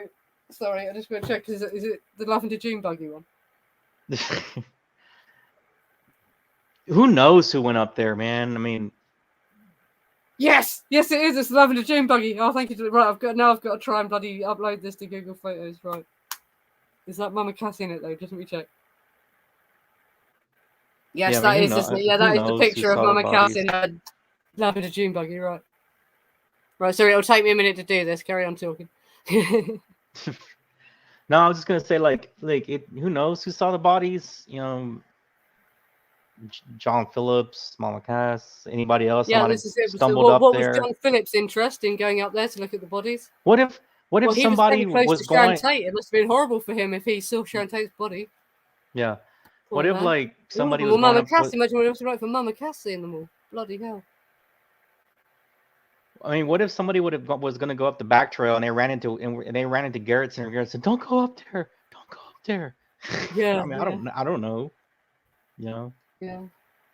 But also, there's rumors that Roman Polanski made celebrity porn tapes and all that sort of thing. So as Oh, soon that's a as whole other people in the story. area have heard Yeah. that they're dead, then they know the police are going to go there. People would have been going up there to try and find tapes of themselves or whatever. There's all sorts of reasons that all sorts of people from all over Hollywood might have wanted to get in Oh, there. You never know what was there that they needed to hide before the police got there. Yeah. One of the funny things is that Robert Evans, right, Polanski's guy, the guy who ran Paramount Studios, he was never up before 10 o'clock ever. He had 26 telephones throughout his property, so he wouldn't miss a phone call. He has a meeting at 7:30 in the morning on that Saturday morning with an executive from Paramount that he normally wouldn't have. So it's just funny that the murders happened the night before, and he's having a meeting with an executive from Paramount at 7:30 in the morning. Gee, I wonder what it's about. So he probably already knew. You know what I mean? Sorry, I'm just getting the June Buggy picture ready. That meeting had to have been about the murders. There's no other reason why he's having a meeting with an executive at 7:30 in the morning of the murders. So if Robert Evans knows but if he's having a meeting by 7:30, he must have gotten the information and had time to get the executive to come over to his house to discuss a plan about how to, Right. So does that look like a Volkswagen type June Buggy to you? I don't know. Oh, I don't know. Dune Buggies very well, she but had I know one. that is They a drove Dune it Buggy around. style car, isn't it? Is that a Volkswagen Dune Buggy? I don't know. I mean, who knows? But she had it and But she drove yes, it around. I reckon that is Mama Cass, I think, in it, isn't it? Yes. But I've seen a clearer picture where you can definitely that's see her that and it's some Mama dude. Cass driving it. Yeah. Yeah, that's her and some dude driving it around. Yeah. But I've seen another clearer picture where you can very, very clearly see it's Mama Cass. Yeah. So the thing with Robert Evans, so if he has this, I've never seen this one. We've got. Is that a Triumph? That is, bloody hell. Ah, it says a black Triumph. This is green. But yeah, I'm sorry, I'll get this picture as well. But there's a picture of Mama Cass here with a Triumph motorcycle. Yeah, sorry, so it'll take me a second to get it going. Right. So Robert Evans is having a meeting at 7:30 with an executive about whatever. That means he had to have had enough time to wake up, get the news, get the phone call made to his executive to come over to his house. He had to have learned about it an hour before, maybe 6:30 in the morning. Well, this is the other thing as well. Reeve Whitson made a phone call to someone before anyone should have known that people were dead. The photographer. Yeah, it was. Yeah, so this all suggests that lots of people already knew what happened way before anyone. So the news. I mean, it hit Hollywood fast. I mean, it hit Hollywood pretty fast. I mean, I can't imagine being Robert Evans. You're over Paramount Studios. You're stressing out. You're stressing out about The Godfather because he's running into issues with The Godfather, right? Filming in New York and all that.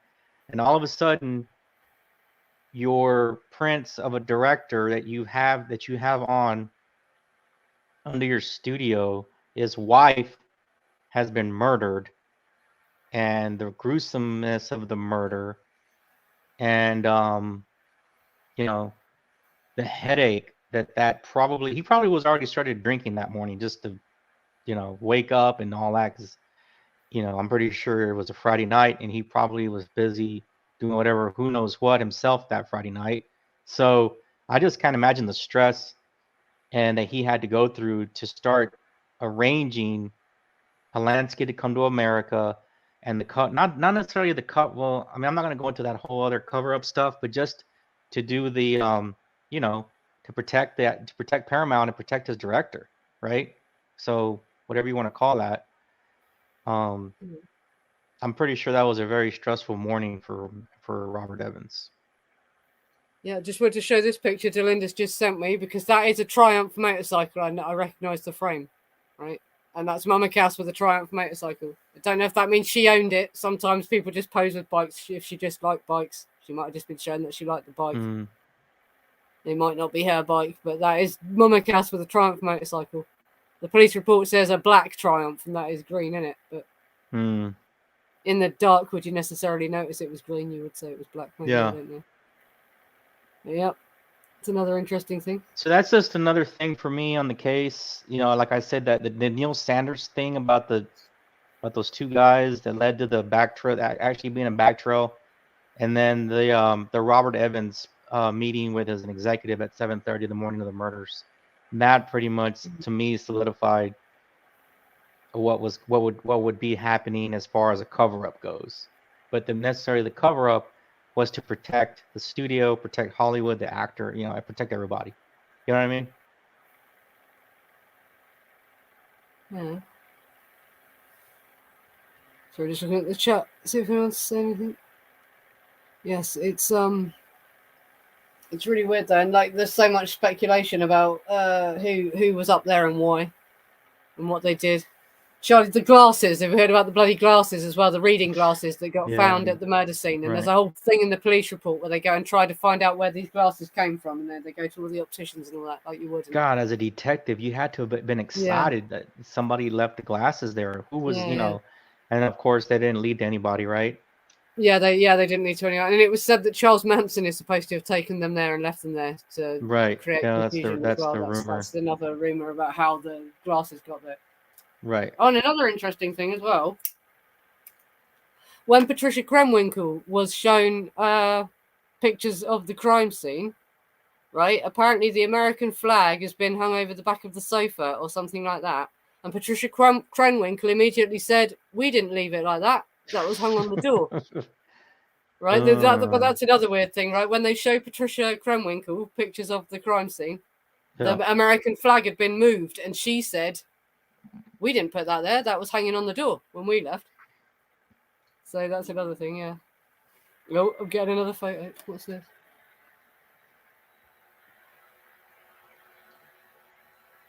Oh.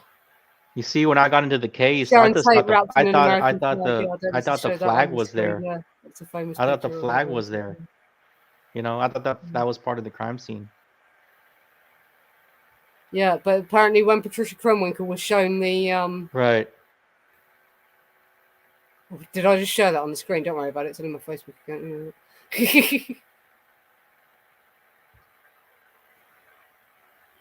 That's true, Dennis. I mean, she could have lied.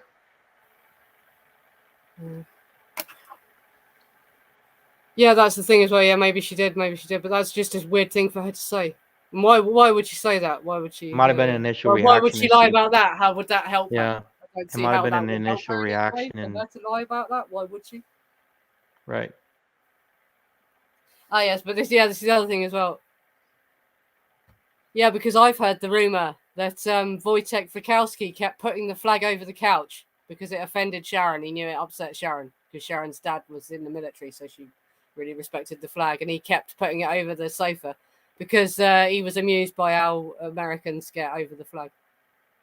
So I've heard that as well. I've heard that the flag was on the sofa, and Wojtek kept doing it to upset Sharon because Sharon was, obviously, well, all Americans, you don't like things happening to your flag, do you? Flag is has to be treated. Well, all countries, the British flag. If you did stuff to the British flag, people would get upset. Yeah. Right. Yeah.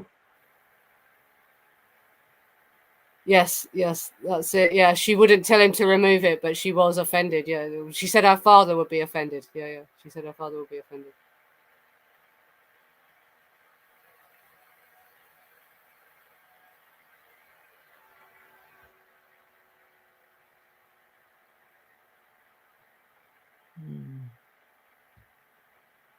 That's another good point, though. Yeah. So. Yes, because Live Freaky, Die Freaky suggests they were trying to make out that the people that lived in that house were, degenerates or whatever, so like they had staged the crime scene to look like that. Yeah, because that seems to be what the point of tying Sharon Tate and Jay Sebring together was. Because there's all the rumours about JC. Well, it's apparently confirmed he was a sadomasochist, wasn't he? And he likes tying women up and all that sort of thing. So when they staged, whoever staged the crime scene staged it, they were trying to make it look like something kinky had gone on. I mean, I don't know if this is true now, but I even they also moved the flag to make the room look even more messy than. Right. Yeah, but I also agree with what Dennis says. Yeah, that actually, that there was other people had said before that the flag kept getting put on the sofa by Wojtek. Yeah, so maybe it was already there. Maybe that isn't true.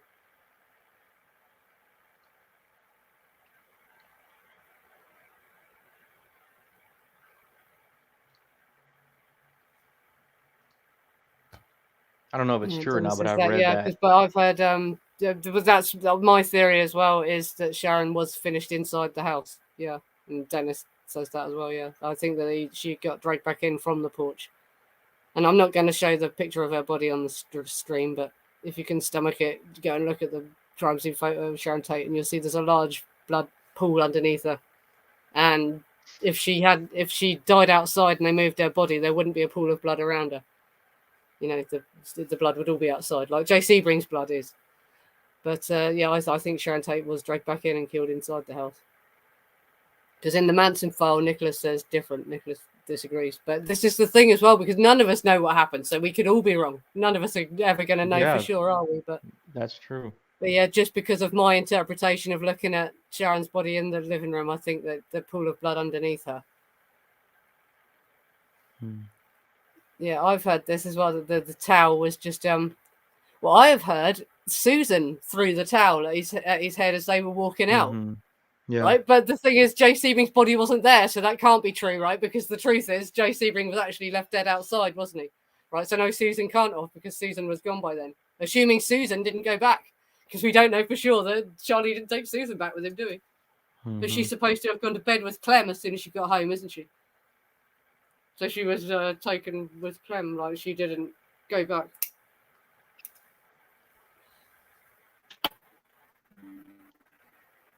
Yeah, because in the they started saying in the press that there was a hood over Jay Sebring's head, but it wasn't a hood; it was just a towel that had been loosely thrown over his face, wasn't it? Yeah. Yeah. I don't think Jay did manage to stumble back in the house, right? I'll show you again the photo of the amount of Jay's blood that is outside, right? And you'll see why I don't think that Jay was getting up and stumbling around, because if he was, after he had been stabbed that much, there'd be trails of his blood, right? Right, that is the amount of Jay Sebring's blood, right? And bear in mind, if you look at the actual crime scene photo of his body, he was wearing a thick denim jacket as well, right? So a lot of his blood is going to have just soaked into the fabric of what he was wearing. Yeah. And even with the fabric of what he was wearing, still that much of his blood's managed to pour out there. And remember, this is dried out as well now, so it's dried out and coagulated and all that. There would have been more blood. That is a lot of Jay Sebring's blood. So I think that Jay I wish somebody would get left lying on the porch, but Sharon was dragged back inside, and it's Jay that they moved when they got back. Yeah. I wish somebody could get a blood expert to come forward and analyze at least that part of it, and kind of maybe get a little bit more specified scientific information as to where, and for those who are interested in the crime scene, it'd be pretty cool to get somebody with blood. Because in his autopsy report, about the weak buntline shot, to explain what Dennis is here, right? When they were doing Jay Sebring's autopsy, as they took his clothing off, they found a bullet between his shirt and his body. Yeah, in the rib area. He had been shot, but the bullet hardly even went into him. The shot was so weak; it had already fallen out as they took his shirt off. So the bullet hadn't penetrated very deep. But that suggests to me, I don't know much about guns. I'm English, right? We don't know about that. If the bullet hardly went in him, doesn't that suggest he was shot from very, very far away? Could have. Yeah, it's a 22. Right? So I don't know enough about guns to know. But Right, for a 22 to do damage, you really got to be close. Yeah, this is it. This is it. I think he was laying in the blood, and as they've moved his body, it's smeared. Yeah, whatever. Yeah, yeah.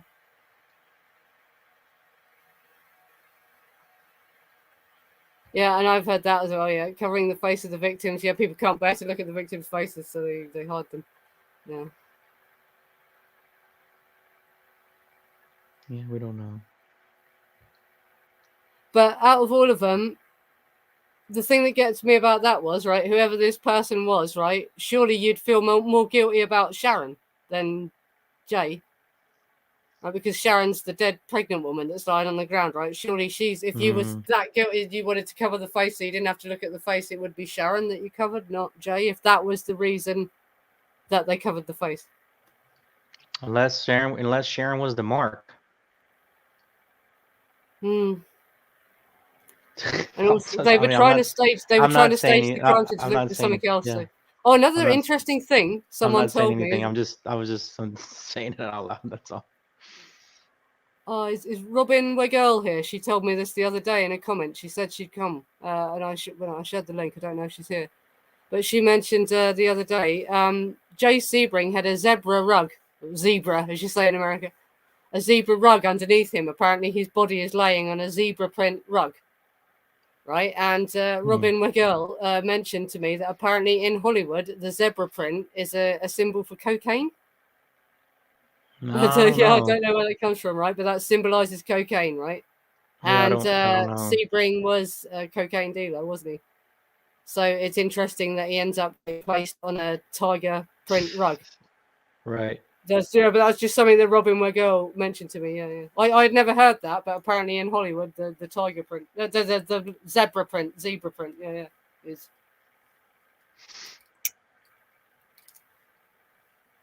There's a symbol for cocaine. Yeah. This case is just very odd.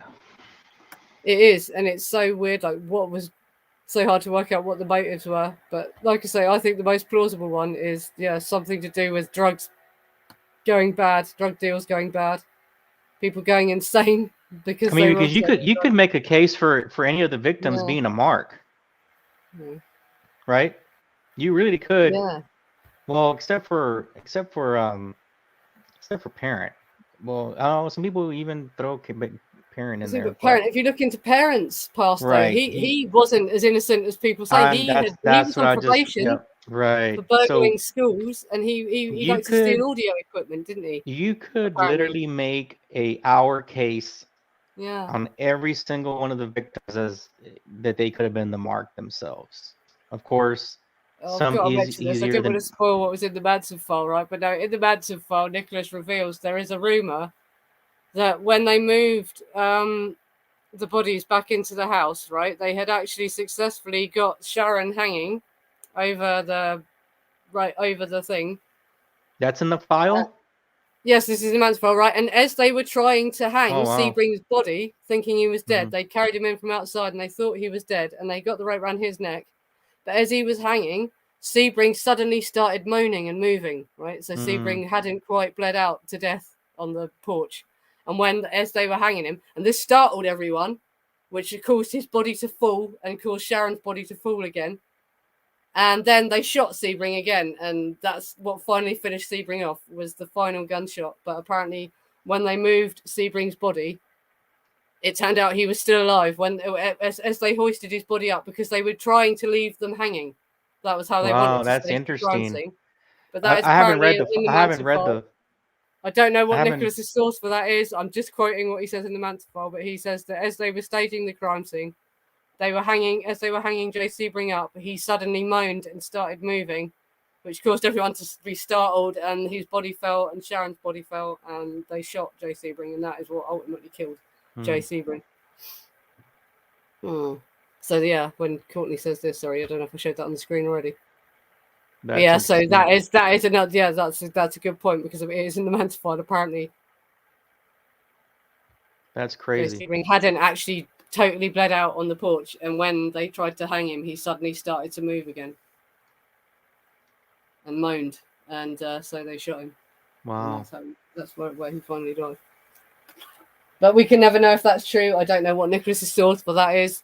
Who knows? Who knows really? That's crazy, though.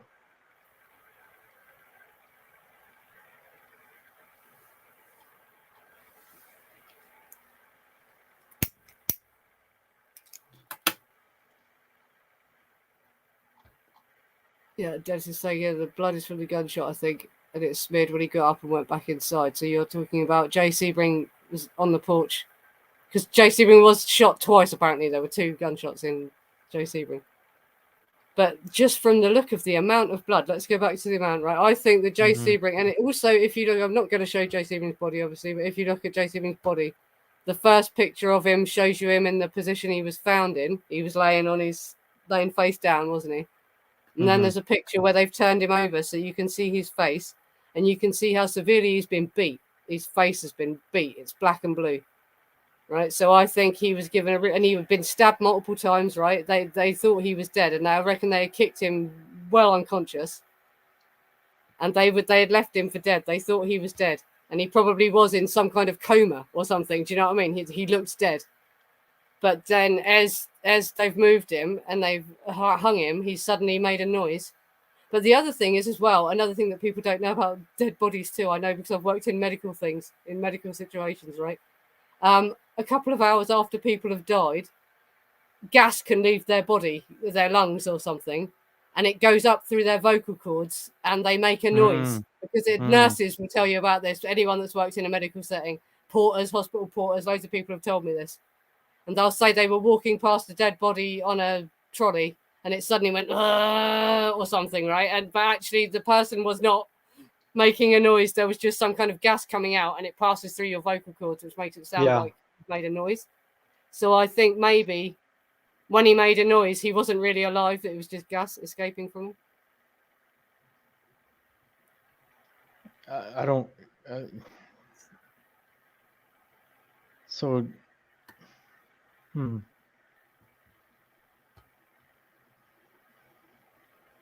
That's interesting. Through the chat. Yeah. What Dennis is saying here as well, like I'm going to go into streams about Tex as well, because people who've never looked at this case will not know all this stuff about Tex. Tex actually lived with Dennis Wilson for months before Charlie even arrived, right? And he lived in the guest house at Cielo Drive while Terry Melcher and Candace Bergen had it. Dean Morehouse was living in the guest house and Tex lived with him. So Tex had actually lived at Cielo Drive. He knew the property very well. Right. There was all sorts of crazy stuff. So Tex did know Jay Sebring as well, but that's, no one would believe that. It's hard to convince people of that. Yeah, but no, Jay and Tex definitely knew each other. We're finding more and more connections to show that Charles Watson was a drug dealer as well. He wasn't just an innocent mama's boy that Charles Manson mind controlled. He was out dealing drugs on his own. He left the ranch several times. He wasn't under Charles Manson's control. That's bollocks, right? He walked away from the ranch once and didn't come back for months. And then when he's caused the situation with Bernard Crowe, Charlie orders him to go back and sort the situation out, and Tex refuses. And Charlie has to go and sort it out himself and ends up shooting Bernard Crowe himself. And that doesn't sound very mind-controlled, does it? Right? Tex was not under Charlie's control. If Charlie went, you go and sort this out, and Tex went, nope, I'm not going. Right? He's not under Charles Manson's controls, is he?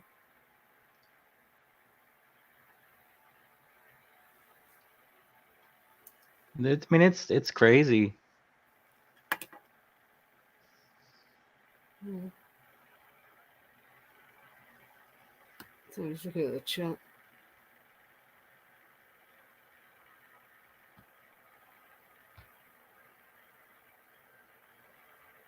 Susan also said Joe was gurgling, but Susan was there earlier as well, wasn't she? So that would be his death rattles, probably, yeah, because this was just after he'd been shot and stabbed. So, yeah.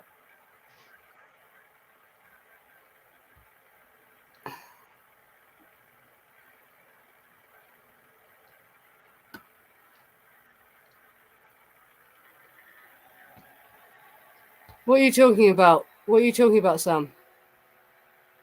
What claim did I make? Sorry, I didn't see what you were responding to. What claim are you saying? I don't think he's.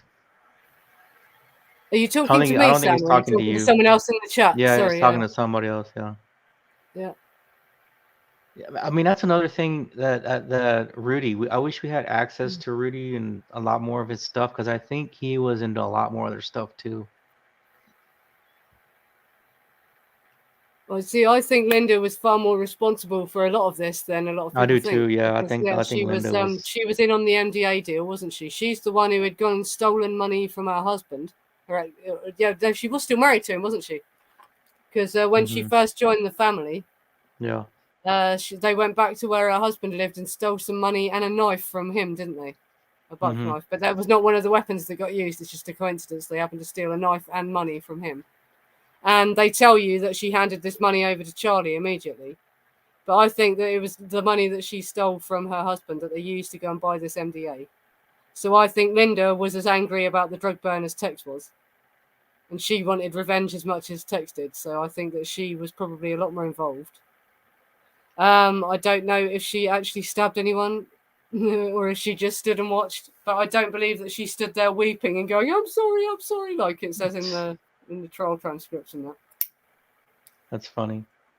Yeah, I don't believe that she was that devastated by it, because there's also that interview that's been found now, where she was calling herself Yana the Witch. Danny read it out. You do a brilliant podcast, where Danny's reading out. So you look for that on the podcast channel, where she said she meets the guy hitchhiking.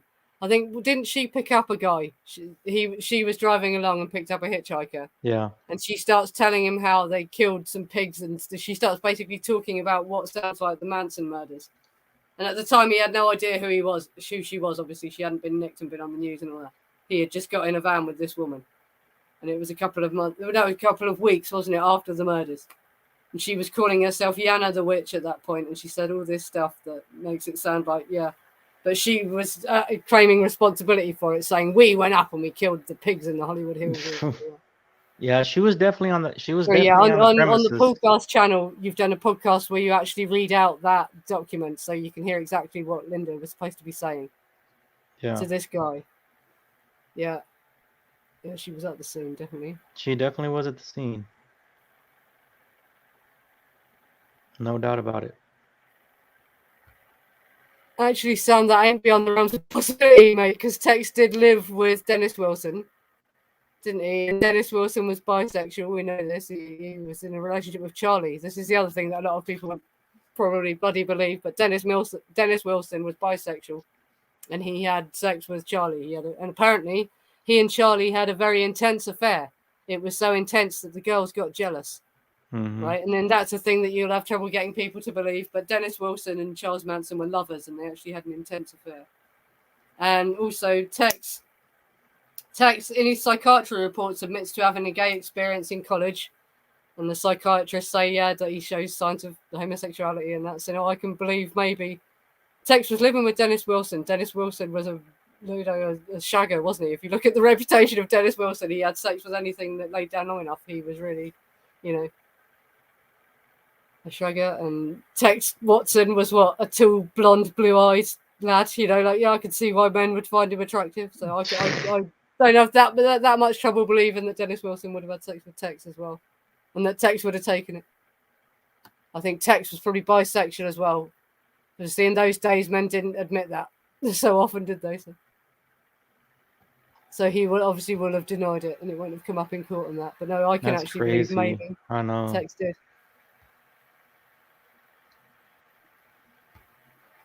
No, he did. He did, Dennis. No, he met Dennis Wilson before Charlie did. Yes, this is the crazy thing. Tex picked up Dennis Wilson as a hitchhiker, right? When Tex was working at the wig shop, he's driving along and he picks up a hitchhiker, and it turns out to be Dennis Wilson from the Beach Boys, and he goes back to Dennis Wilson's house. And he actually lived with Dennis Wilson for about 2 or 3 months before Charlie and the girls arrived. Right, so before he'd ever met Charlie and all that. Yeah, right. But this is the shit that people don't know about Tex. He did. Sorry, did I put that on the screen? Yes, I did tonight.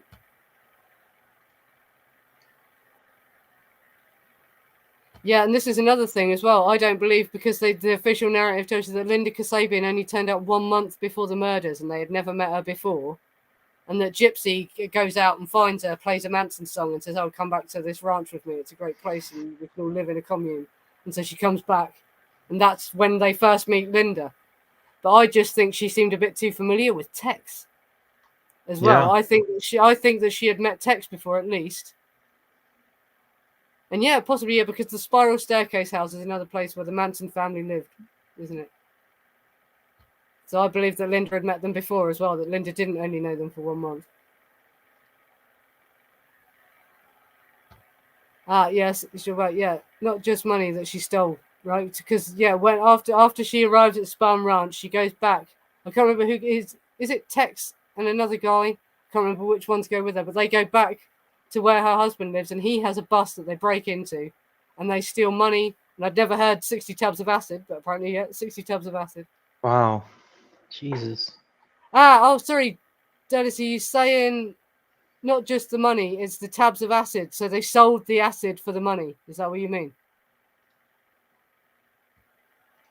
No, yeah, because yeah, there's evidence Linda Kasabian was a drug dealer before she ever met the family as well. She was already a meth head. She was already on speed. Mm.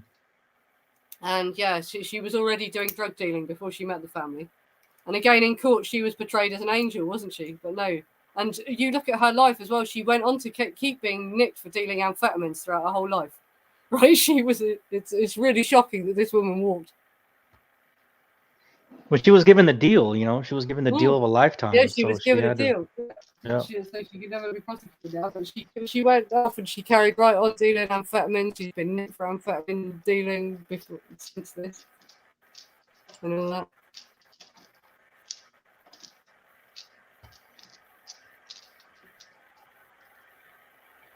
They all just seem. It just a lot of this. They all just seem connected, and you know, we've talked about Horn Avenue, the connection to Horn Avenue, and all of them dealing and things like that. So it's just all connected as far as that goes.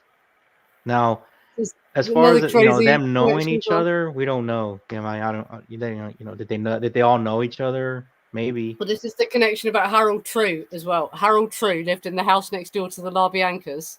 Right. And the Manson family had their black bus parked on Harold True's drive.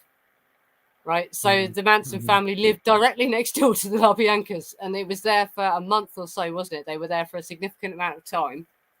And so they definitely would have been familiar with the LaBiancas.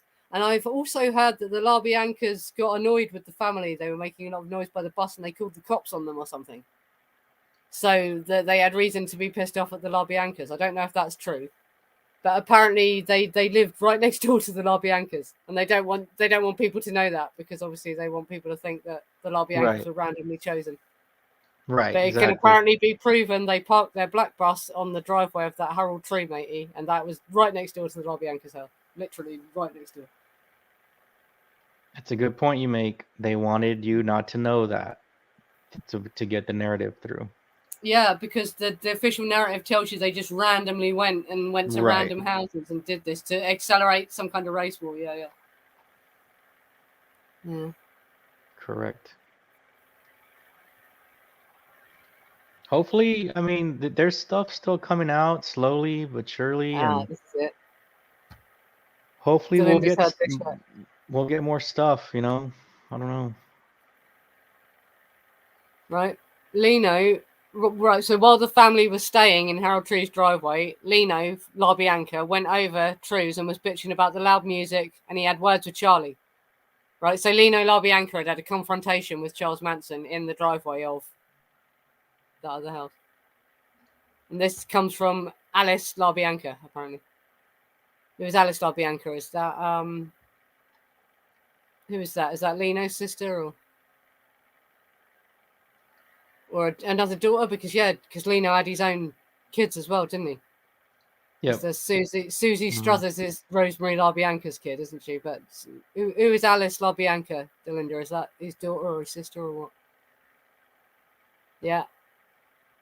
And this is the other thing as well. Yeah, the other crazy connection here. Because Susan LaBerge in the 80s suddenly appears at Tex's parole hearing and says she forgives him for killing her mother and that they should let him go. right? And Tex knew Susan LaBerge, who's Rosemary LaBianca's daughter. She was called Susan Struthers at the time. LaBerge was her married name later, wasn't it? Mm-hmm. And she is supposed to have known Tex. Right. So Alice LaBianca was Lino's first wife, his ex-wife. And that is who says that Lino went over there and had a go at Charlie for the loud noise in the bus. And so Charlie definitely knew Lino LaBianca and, had had words with him at some point. Yeah. This is another good point about Tex. He sold women's wigs and drugs. He was good looking too. He was a magnet for rich case. That's what he was doing in Hollywood. Isn't it? Yeah. I made the joke of this was all about the battle of the wigs. Yes, yeah. I mean, when you were saying it, because it's really weird because Tex was a wig salesman at one point. Yeah. Rosemary LaBianca sold wigs through her dress shop. Right. And Jay Sebring made wigs for people, obviously. Right. He was a hairdresser. So this whole thing was all about the wig wars. That's what it was. Somehow, yeah. We looked in the wrong place thinking it was the drugs. It's all over the wigs somehow. That's funny. That's funny. Yeah, I've heard this as well about Rosemary LaBianca. That she was selling LSD. Yeah.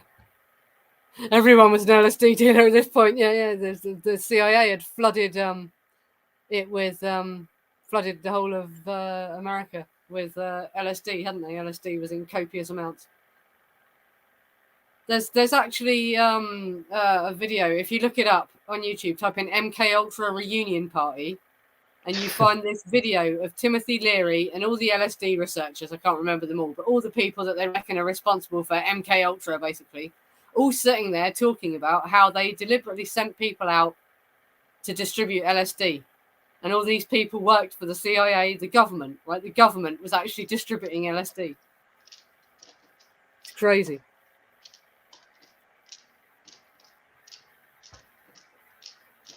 Yep, this is it.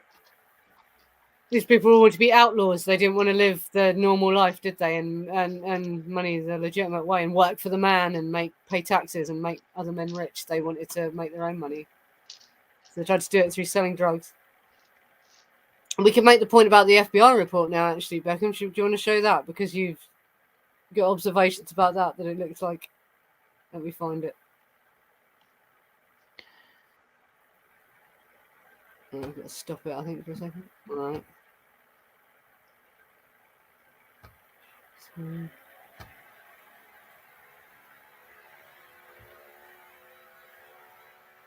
Oh, no, it's not picking it up. Come on. Sorry, give me a minute. Carry on talking. Oh, wait a second. Well, I was going to say, I just came across my notes from a show we did a long time ago, back like over a year ago. Page 73 of Chaos, one of the most telling stories of all the people that O'Neill interviewed, as far as the Charlie and the girls went, was Corinne Calvet, a French actress who worked in Hollywood since the 40s. In the 50s, she had married Johnny Fontaine, a mobster turned actor, who actually had been a pallbearer at the gangster Mickey Cohen's funeral. She said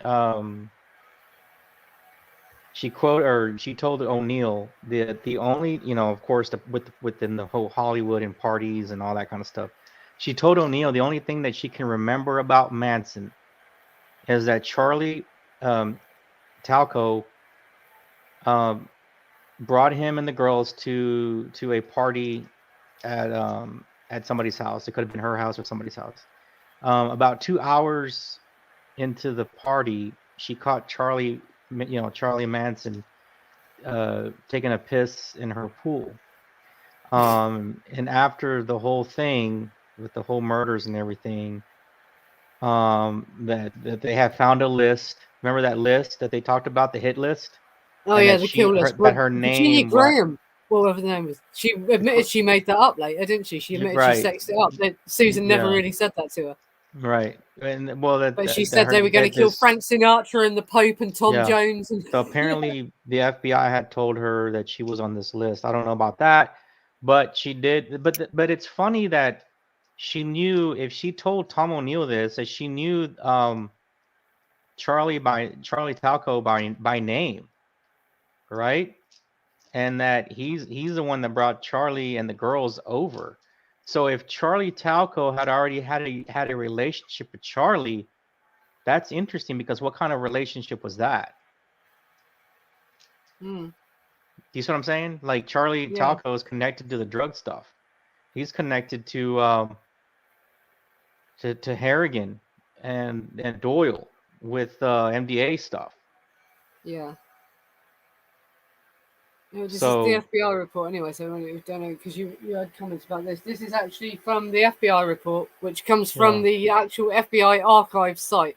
Because, we've had people say that this FBI report is fake. Right, this is not fake. no, This is that's an directly from the official FBI's investigative website. report. You can go and find it yourself, right? Right. This is what it says in the FBI report. While you read that, I'll be back. I'll be right back. Right. I'm going to read this out because you know what it says. So you don't need to hear it, do you? But Beckham's got comments on what this actually says, right? Right. Unknown subject murder, Sharon Tate et al. Victims. Information received by, and they redact a lot of names. That 2 shipments of household goods consigned to Roman Polanski and Wojtek Fikowski on board SS Shirley Likes, which departed from Southampton August 10 last, due to arrive New Orleans August 21 or 22 next. According to Legat, London, press reports indicate shipment of narcotics is involved in this case. Bureau of Customs, Washington, D.C. has been advised appropriate local authorities. And then if we scroll down a little bit more, then it says here, foregoing information received by cable from Legat, London, who requested that the local authorities, Los Angeles and New Orleans, and Bureau of Narcotics and Dangerous Drugs be advised. Bureau of Customs, where jurisdiction lies, rather than Bureau of Narcotics and Dangerous Drugs, was advised by SA, and there's a few names of people, obviously officers, redacted. Right, so what this is telling us is, right, they knew that there were dangerous drugs in a shipment of household goods that was heading to Roman Polanski and Wojciech Fikowski's house.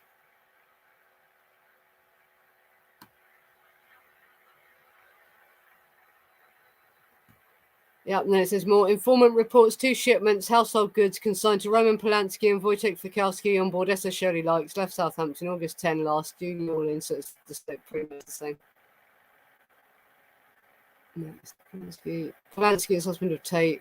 Fikowski is another victim. Because of press reports that shipment of narcotics. And the date on this, though, this is August 21, so this is after the murders. So Polanski was still getting cocaine shipped to the house. We don't know that it was cocaine. And it's also been brought up that speed pills were easier to get in England at this time. Methadone pills. And it's theorized that they were maybe buying loads of methadone pills in London and shipping them back to America to sell them. So it may not have been cocaine. All it says here is dangerous drugs. Right, and they're telling them, furnish this information to all the other authorities. And then down here, this is telling us that they seized the shipment of drugs. Right, is Aaron back yet? Because Aaron has comment on this, right, basically, when we're finished. Yeah, right. Sorry, I'm just looking at the chat now. I'm waiting for Aaron to get back.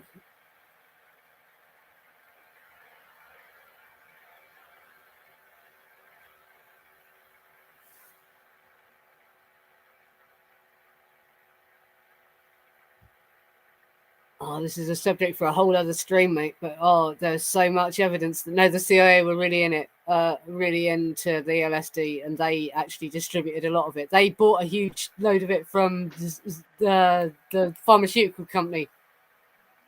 That's a whole different stream. It's nothing to do with the Charles Manson case. I can't go into it, but yeah, there's evidence that it was the CIA that was distributing LSD. Right. So Aaron, I've just read it all out for people, basically. Can you say what is it? Yeah. That they have. Well, the agency that, or the FBI, of course, confiscates it.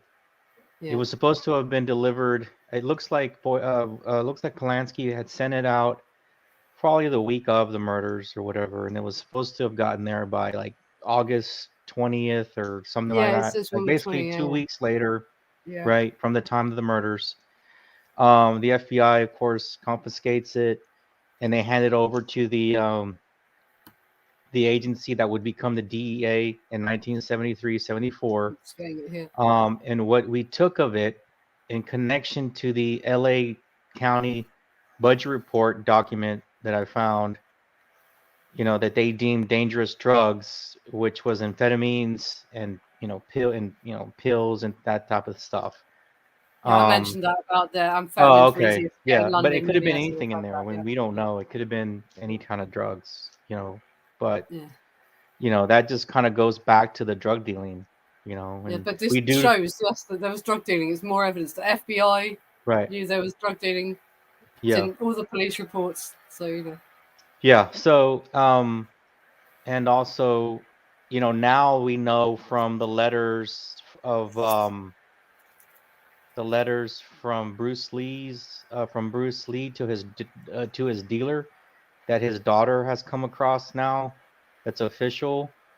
The dealer, Bruce Lee's dealer, was sending him cocaine to China, right? sure. So it's like all of that is possible. You could send stuff. The U.S. Postal I forgot when the U.S. Postal Inspection came about, but it looks like all this stuff was in the mail, and it was getting through. It was getting through. So, because of the murders, they stopped this shipment. Good point. So, When researching the Manson case, one must be careful not to think oneself into a circle of madness. It is easy with this case, because there's so many twists and turns. there's so many. There's so much stuff in this case. You forget things, and then you remember things, and there's like so much. There's so much that goes into it. Yeah, we've been going nearly 2 hours. Thank you to everyone who's turned up. This is the biggest audience I've ever had on this channel, by the way. Thank you for watching and listening. And I hope that this has been better than the first Drug Burn 2 stream that we did.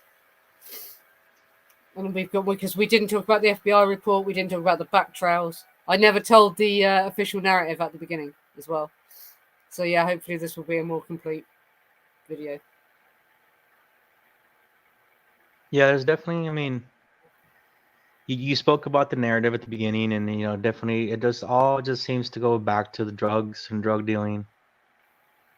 Yeah, that's it. It's just we don't know. That's Maybe the there was a hit, but but we don't know. There could have been a hit on one of the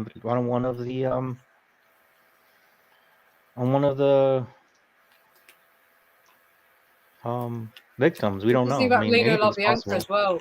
If you read the Manson file, right? You, Lino LaBianca was in a lot of trouble. yeah, He you was could. getting fired. Right. He was getting fired from his job for embezzlement, right? So he was going to get done for fraud. He was probably going to go to prison for that, right? Right. The day Oh yeah, for sure. The day of the murders, they had been out sailing, hadn't they? They'd been out for a boating trip for a weekend, right? Lino LaBianca was supposed to be going to a meeting where he was going to be told he was fired, and he was going to get done for embezzlement, but he skipped the meeting, so he was fired in his own absence. He knew that he had been caught embezzling, and he was going to get nicked for embezzling. And also, there's rumors he was in gambling debts to the mob. And everything. And also, this wasn't the first time they had been broken into the night they were killed. Nope. They feared for their lives. They've been broken into before. There's a lot about the LaBiancas. That's stuff for a whole other stream. Yeah, and based on the LA County document, as far as the law enforcement portion of that, they wanted to get a handle on gambling, on the horse racing, embezzlement, anything to do with the gambling aspect of it, right? So you had bookies, you had the race horses, you had, and I'm talking about in California, you had, people owing people and all that kind of stuff. So, you had those kind of crimes happening also. It wasn't Vegas where it was legal, right? You could make the bets in Vegas. So it was definitely that there's a portion of that in that LA County document that they definitely wanted to get a grasp of that aspect of crime, which was what LaBianca was into, Lino. he was into sports betting and the horse races, and he owed people money and all that kind of stuff. Like he said, he definitely was going down the wrong path, and he was running out of time, and he was running out of time, money, and friends. When I say friends, I'm talking about lending him the money to keep afloat of his debt, because he was really going that wrong road, down the wrong road with that. Yeah. Yeah, well, like I say, he was going to get. Yeah, it was because you don't just get away with embezzlement, do you? That's serious fraud. He was going to go to prison and all that, wasn't he? Be taken to court. He wasn't just going to walk from that. So, like, because the official narrative makes out that these two people were totally innocent, just old people that like to sit in their pajamas watching TV together at Right. night, right? But Yeah. you look into it. Rosemary LaBianca was into all sorts of weird stuff as well, apparently. And is rumored to be an LSD dealer and all this sort of thing. So they weren't what they tell you that they were in the official narrative. Not that I'm victim blaming or anything, right? That still does not mean they deserved what they got. I'm not saying that. No, but when you were not associate as innocent as you think they were. Yeah. right, but Nancy, when you associate in a world of crime, and your friends associate in a world of crime, and you're that next to that top tier of criminality going on around you, what are the chances of you being caught in a crossfire? Or what are the chances of you being caught with your friends? They say you are who you hang out with. Sharon Tate. I don't think that Sharon Tate was an intended target. There's a lot of speculation that she was an intended target. Right. But there's evidence to suggest they thought Sharon Tate wasn't going to be there. They rang ahead. That's a rumor. Because she was meant to go out to stay at Joanna Pettit's house, wasn't she? But she decided she didn't want to because she was hot. She just wanted to go to bed. So she didn't go out, and that's heartbreaking to me as well. That is really heartbreaking because I think she was just at the wrong place at the wrong time. And this is, but the point you were making is, even if you hang around with people that are dealing these sorts of heavy drugs and that, you are at risk. You are not safe in your house if you're living in a house where that sort of shit is going on. Do you know what I mean? Well, Nancy, we have a saying in America. It goes like this. It goes, you are who your friends are. You are who you hang out with. And if you're hanging out with bad people, well, some people are going to see you connected that way, and will have a opinion about your character, and will have an opinion on what you're capable of, or what you're what you're into, right? So you are who your friends are, and that's what It's just really awful. So I think she was just killed because they killed everyone in the house and they couldn't leave any witnesses. Do you know what I mean? It wasn't that she was an intended target, you're right. Or that she actually directly had anything to do with the drug dealing. She probably did not directly sell drugs to anyone or anything. None of it was her fault. That's the sad thing. She was just there. Right. So you could be caught in a crossfire. Yeah. Courtney had said this about Susan LaBerge as well. We were talking about the LaBiancas. Susan LaBerge stole money out of her parents' safe the day of the murders. I've also heard Susan LaBerge was in a dispute with her mother. Her and her mother didn't get along at the time of her death. And there's also life insurance that they got. Her and her brother both got a huge amount of money in life insurance, didn't they? Because I've also heard as well, because they talk about Folger being the coffee heiress, the rich woman. The richest woman, but I've also heard that Rosemary LaBianca actually had more money than Folger. Really? Are you serious? I don't know if that's true, but that is something that I heard. Yeah, if you look at the amount of money both those women had at the time of their death. Well, because what's her name? Rosemary LaBianca was actually richer than Abigail Folger. I forgot the amount of allowance that Abigail Folger was receiving a month. I don't want to say too high of a number or too low a number, so I'm not going to speculate. But it was a good amount every month she was getting an allowance. Yeah. She definitely could afford a nice car, a nice apartment in LA, or a house in LA with it every month. She had a nice. They were paying the rent on another house, weren't they? So she could afford to live in a house and just keep the rent paid on a house they weren't even living in. So that's how rich she was. Yeah, she definitely was receiving a nice chunk of change as a monthly allowance for sure. Yeah, because she didn't appear to have any other sort of job that she made income herself from, did she? Not at I the know she time. I don't did. She believe did do a so. lot of work. She was, she did, and she worked for the JFK campaign. I couldn't Well, believe yeah, that. but she was doing She was on the social work. I campaign trail mean, for JFK when he got social, shot. right? But if she did social work, I mean, social work, Yeah. it's a dedication of a job, but it Yeah, doesn't because really her and her pay. mother It worked at doesn't Haight pay that Ashbury much. Clinic, didn't they? Yeah, it doesn't pay very much as a social worker. Yeah. But that was voluntary, wasn't it? At the Haight Ashbury Clinic, they wouldn't have got paid, Probably. surely, would they? They would have been volunteers. They did it Right. out of philanthropy. Rich people do things for charity or Right. whatever, don't they? Yeah, yeah. So she did it without being paid. Sort of. Mm-hmm. But That's yeah, I right. understand that her mother Ina worked at the Haight Ashbury Clinic, and so did Abigail Folger, because that's another reason that Abigail Folger could have possibly met the Manson family, because the girls were treated at the Haight Ashbury Clinic. So that's another connection there, that they may have known each other. Right. Yeah, Yeah, Sam, they Courtney, say that it's been that's a good speculated a theory. lot that they rang ahead, they rang the house, and there is in the police report there is a phone call that someone got that they are saying that someone was asking if Sharon was there or if Sharon was going to be there. But it was apparently it was backstage. Oh yes, in the last stream I misspoke this as well. It was an interview. It was a TV show where Deborah Tate and Sandra Good, Sandy, had appeared. In the last stream, I said it was Squeaky. Sorry, it was Sandy, right? Deborah Tate had appeared on a show with Sandy, and she doesn't say it on the show, but Deborah Tate said later that apparently Sandy, behind the scenes, said to Deborah Tate tearfully, "We're sorry. We thought Sharon wasn't going to be there. Text phoned ahead." Right? Apparently, Sandra Good said that to Deborah Tate, Sharon Tate's sister. So then there's and also in the Manson file, he says that they had also had contact with Jay Sebring that night, and they had also heard from him that she wasn't. It was Patty. It was Patty Sorry, was Tate. it Patty Tate, not Deborah Yeah. Tate? So I Right. got the no. Last time I said it was Squeaky that said that. No, it wasn't Squeaky. It was Sandy that said it, and it was Patty Tate that she said it to. Sorry, not Deborah Right. Tate. Yeah. But no, apparently it was said by one of the Manson girls to Sharon Tate's sister, "We're sorry, we didn't know Sharon was going to be there. We checked ahead."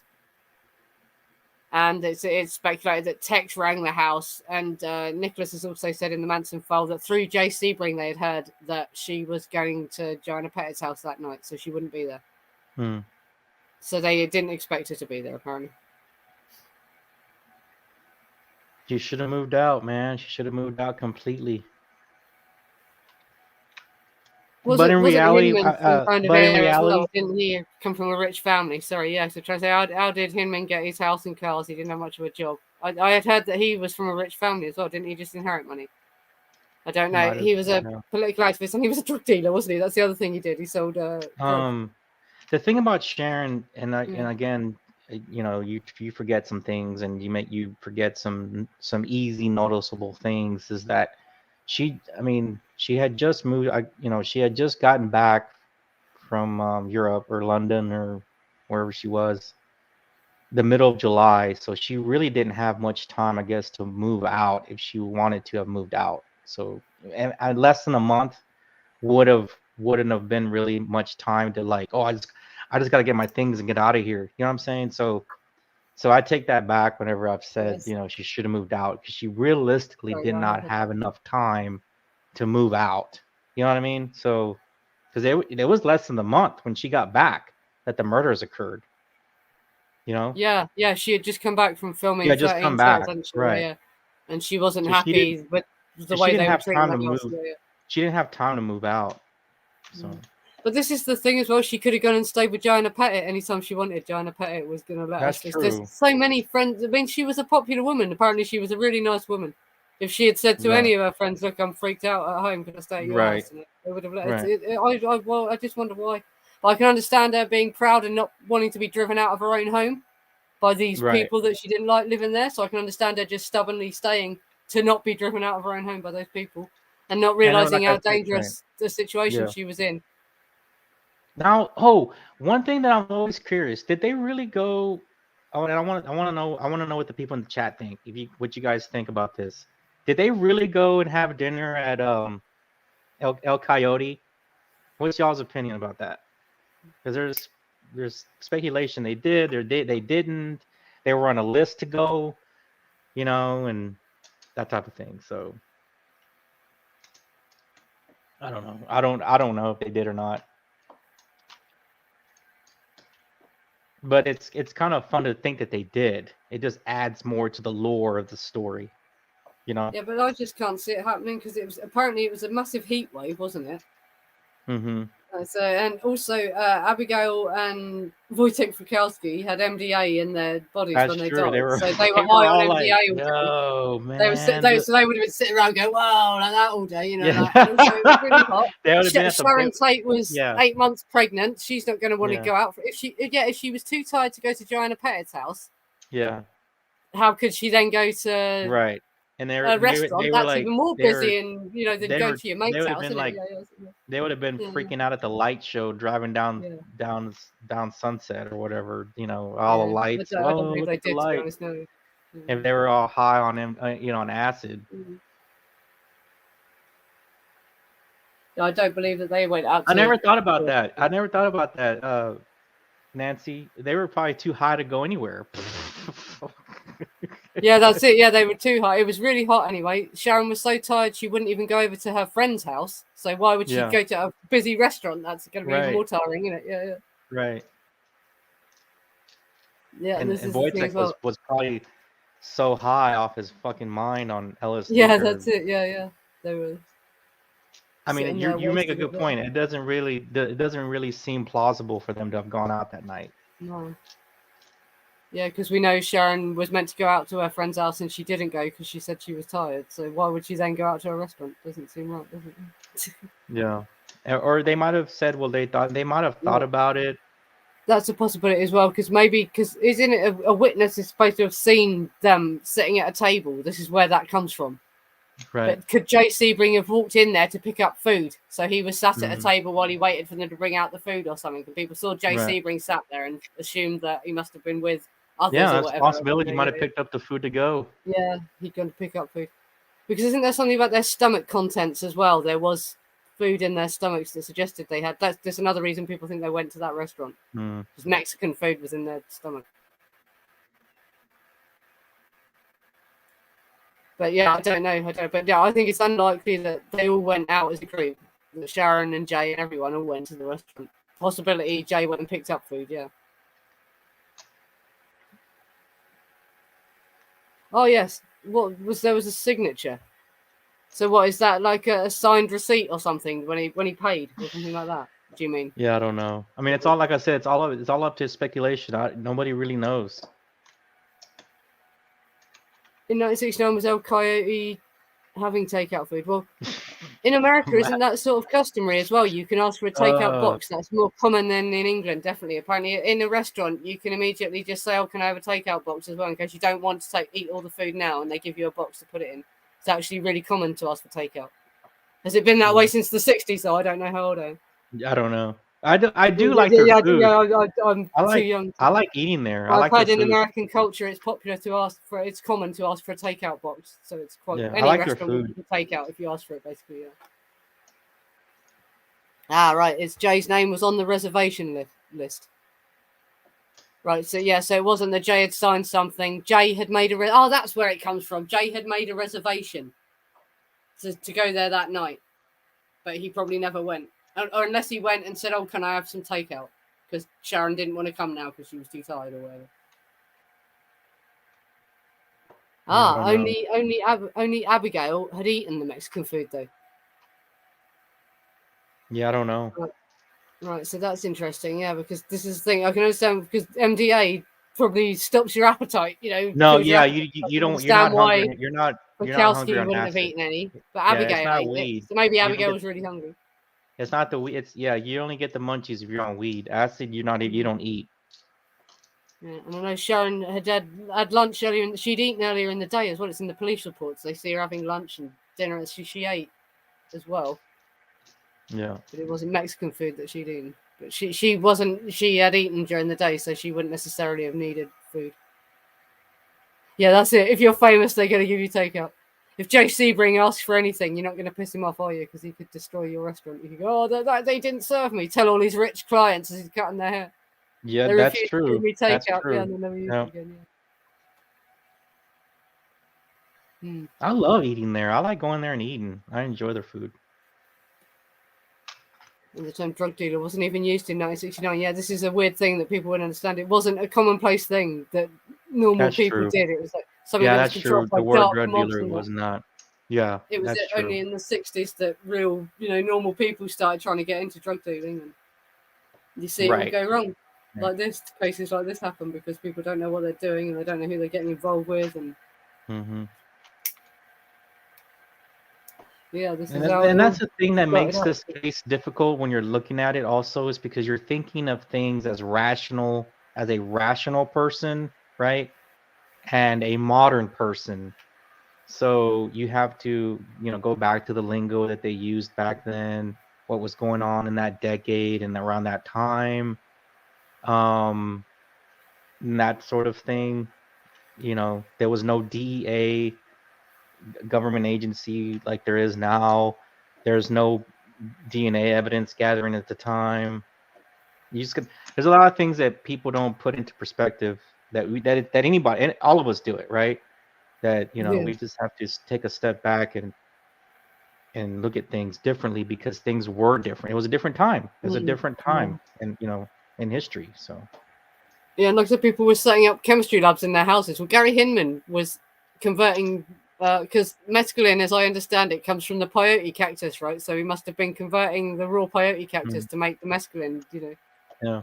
So he had some kind of chemistry set up in his house. And yeah, and what Dennis says here is true. If you look into the story of Orange Sunshine LSD, sorry, that was a guy who started making it from his house. That wasn't like a science lab or Sandoz Pharmaceuticals or anything. And Orange Sunshine LSD is really, really famous. In fact, Tex mentions it in his psychiatry report. He remembers taking Orange Sunshine LSD, and he smiles every time he mentions Sunshine LSD. Orange Sunshine LSD, the psychiatrist mentioned. It makes Tex grin when he mentions Orange Sunshine LSD. Or like you hear, you hear the Charlie interviews as not more than earlier, after the murders, late 70s, early 80s, whenever, and he says you dig a lot, like you dig, you dig. Yeah. So you gotta kind of remember some of the lingo that was also being used at the time. Yeah, should put a better picture up. What should I put up? Should I go back to that one? Oh no, I've taken it off. What should I go back to? The picture of Mama Cass with the triumph. That was interesting.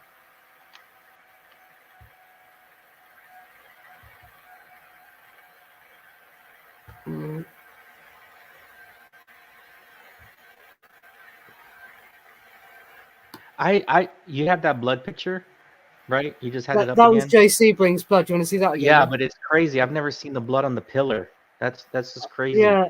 See, this is a closer one. Look, you can see it better. Right, right there. That suggests that he had to have leaned up on it or fell on it. Down the wall, sort of thing. Yeah, leaning against it. Yeah. Like and the blood's running down and pooling here under him. Right, like he had slumped down over it. Right. There's a lot of blood on that pillar. Yeah. And then it's I had never seen that before. Hey, that's something new, just undiscovered tonight. I had never seen that before. Yeah. And this is Jay's, was identified as Jay's blood, and it's on the porch, like further along from the door. If you haven't got a picture of the whole porch, but you can see how far away from it is. But it's on the porch. Yeah.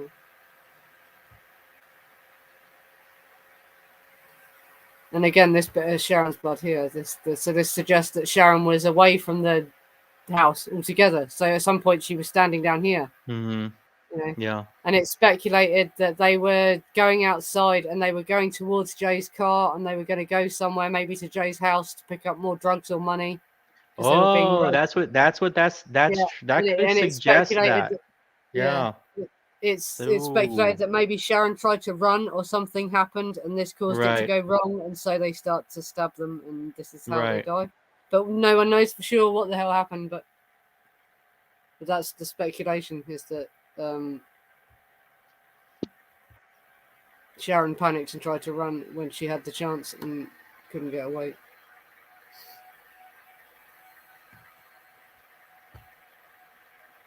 You see, you could easily lead with that evidence there. Just that evidence alone, you could easily lead people into thinking they were they were going to take them somewhere or something. I mean, we don't know, but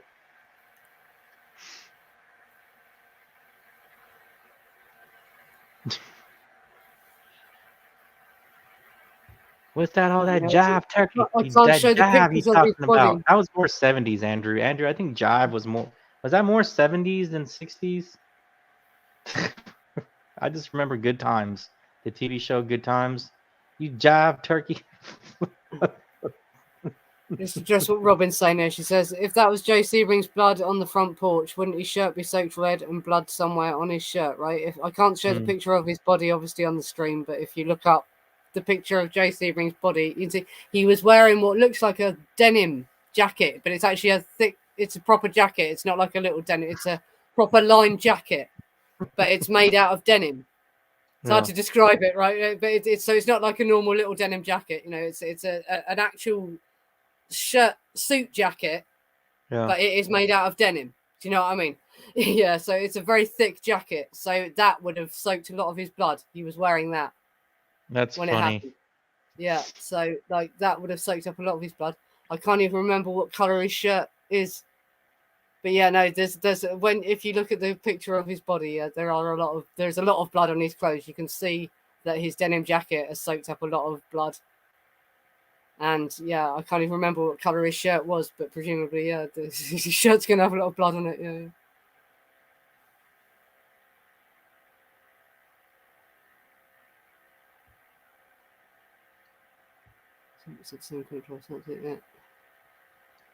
Right. It's a good point, Courtney.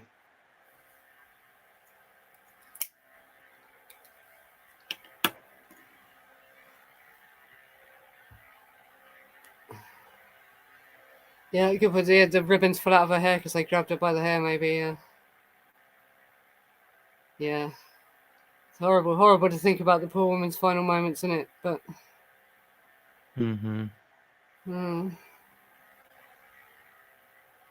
Yeah, his shirt was that's navy. for His sure. shirt was navy, yeah, so it was a dark color. So yeah, the blood might not show up so much because navy blue is dark color in it. Yeah. And that's the other thing. Yeah, this is a point that I heard from Xena. A quote I heard from Xena Shrek, but she makes a really good point about this. The official narrative has Sharon Tate dying meekly in the living room, begging for her life. Right, but the evidence shows Sharon Tate died bravely, trying to run away and fighting for her life. She didn't die in the living room begging for her life. She was bravely trying to run away. She fought for her life, man. And the official narrative doesn't give her that credit. It makes you think that she died just begging for her life in the living room. She was trying to get away. That's She true. was fighting for her life and her baby's life. Right. And no matter what you think of Joe Sebring, it does look like he died trying to protect Sharon as well. So he deserves credit for that. He had no chance against Charles Watson. His little bit of kung fu that he knew was not going to save him against Charles Watson. But the evidence is that he did fucking try. He did try to save Sharon. Poor soul.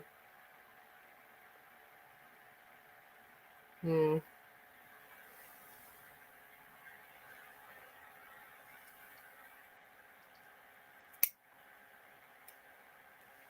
But yeah, just looking at the chat. We've been going now for 2.5 hours. So this has been a long stream. Are you still happy to carry on though, Beckham? Yeah, I'm fine. Yeah. I'm just looking at the chat. If people are still happy listening, yeah, then yeah. Anybody got any more comments? We'll address more comments, yeah, because we've said pretty much everything I wanted to cover now. So yeah, just time to see what everyone else is saying. I mean, that's the point that Dennis makes. It's true. You got to understand the times, and you got to research the mobs. You have to research what was going on with crime at the time, and there was a drug epidemic. There really was at the time. Yeah, and people didn't know, right? They were only just finding out. Like, A. Smith in Chaos, they talk about A. Smith doing that, the Mouse Utopia experiment thing where they studied it with amphetamines. Right? It's really hard to explain what the Mouse Utopia experiment was if you don't know, but there are really good videos explaining it on YouTube. A guy called Frederick Knudsen does a series called Down the Rabbit Hole, and he does one called Down the Rabbit Hole, the Mouse Utopia experiment. Right, and type that into YouTube and you'll find a documentary that shows you what the Mouse Utopia experiment was. And to basically explain it, they were trying to study inner city overcrowding. They were trying to work out why people in inner cities, were struggling and why they all, acted the way they did. So they set up a habitat for mice, for hundreds of mice, and they deliberately made it overcrowded, and they didn't give them enough nesting boxes. And they observed what effect this had on the mice, basically. And A. Smith, obviously, was a psychologist working at the Haight-Ashbury Clinic, and he was seeing the amphetamines hit Haight-Ashbury, and everyone starting to suffer mental health problems because of the amphetamines. And so that's why he did the experiment, the Mouse Utopia experiment, where he gave the mice amphetamines as well, because they were trying to see the effects of, like, what happens if there's urban deprivation and people are on amphetamines, right? So the point I'm trying to make here is, right, we didn't understand the dangers of drugs and the effect they had on your brain fully yet.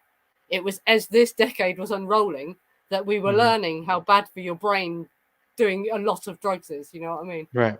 It's like at this time, people didn't know. This is why psychedelics and hallucinogens are much more tightly controlled now, because they actually do damage your brain. They've proved they damage your brain. That was not all just backlash against the LSD. Right, it is true that you can get brain damage from taking psychedelics, and it did happen to a lot of people. It happened to Charles Watson. I'm going to do a whole stream about the brain damage that Charles Watson got from taking belladonna, and how it causes, how these things damage you. And they learned this from crimes like these, and they learned it from what happened in Haight-Ashbury. At the time, people didn't know this stuff. This was when this was all being learned, Right. Yeah. What time is it here? It's 4:36 a.m. I sit up all night to do these streams for you Americans, so I'm streaming at a time when you can all watch it.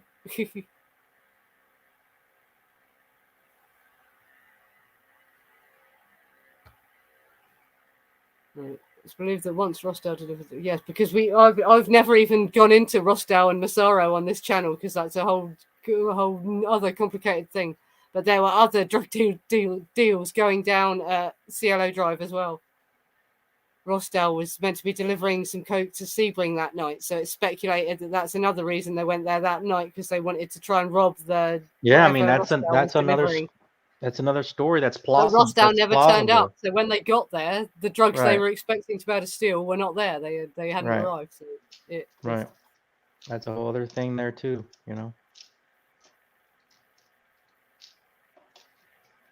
You could definitely make a case for that.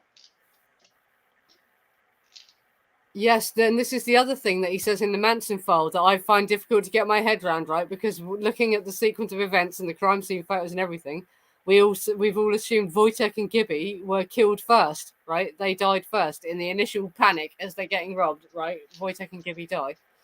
But in the Manson file, Nicholas says that Jay and Sharon were killed first, and that Wojtek and Gibby were left tied up in the house, and someone stayed to guard the house whilst the others went away, and then they came back later, and Wojtek and Gibby were killed later. But I don't believe that. I don't believe that for a number of reasons, right? Firstly, because if you look at their autopsy reports, there's no evidence they were tied up, right? And if they were tied up so tightly that they couldn't get out, there would have been rope burns on their wrists and their ankles, and there were no rope burns on them. So I don't believe that they were tied up for any length of time and left like that. But that is something that Nicholas has said, apparently. Yeah, he did, right? He says, right, he tells the psychiatrist in his psychiatry report, after the initial Belladonna trip, which is the one where there's the arrest report, right? He tells the psychiatrist he went back to the ranch and he continued to take the Jimson weed, right? That wasn't the last time that he did Belladonna as well. He carried on taking it even after he had destroyed his brain with it. Yeah. The Jimson weed growing, right? I've weirdly enough, I've found it growing on the Isle of Wight as well. It grows everywhere.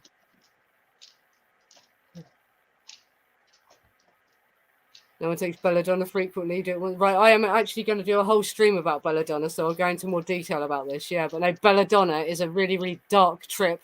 It's not because see, I need to explain a lot of psychology terms to you. I was reading about. I was belladonna reading. is not a psychedelic like LSD. It's a delirium.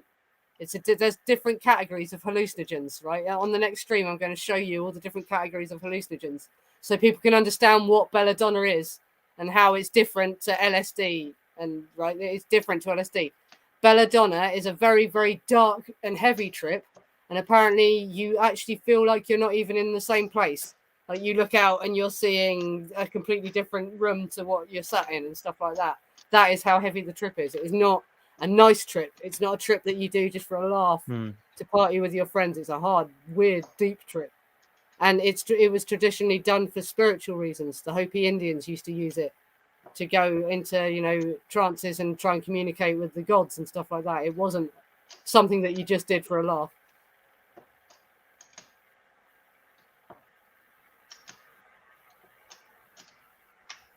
Yeah, I agree with Dennis. Yeah, there's too much of her blood in the living room for her not to have died there. I think that she bled out where her body was lying, yeah. But yes, if you look at the splash of her blood on the porch and the blood by the bush, she was obviously still had started bleeding pretty badly outside if that much of her blood is on the porch and on, next to that bush.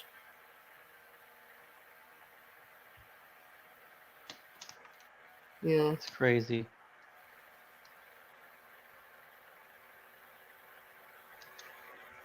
Yeah, but next week, next Saturday, because I've paid for StreamYard now, so for a month, I've got no watermark on my videos and I can do fancier backgrounds and all that. So next week, I'm going to do a presentation about the belladonna and what actually happened to Tex and all the sources I could, because as I was researching this, I'm finding new sources for stuff about the actual arrest report, because I've never been able to find a copy of the actual arrest report.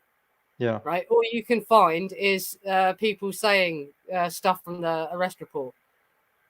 And I've initially thought that he was arrested crawling down the road saying beep beep and crawling through a group of school children.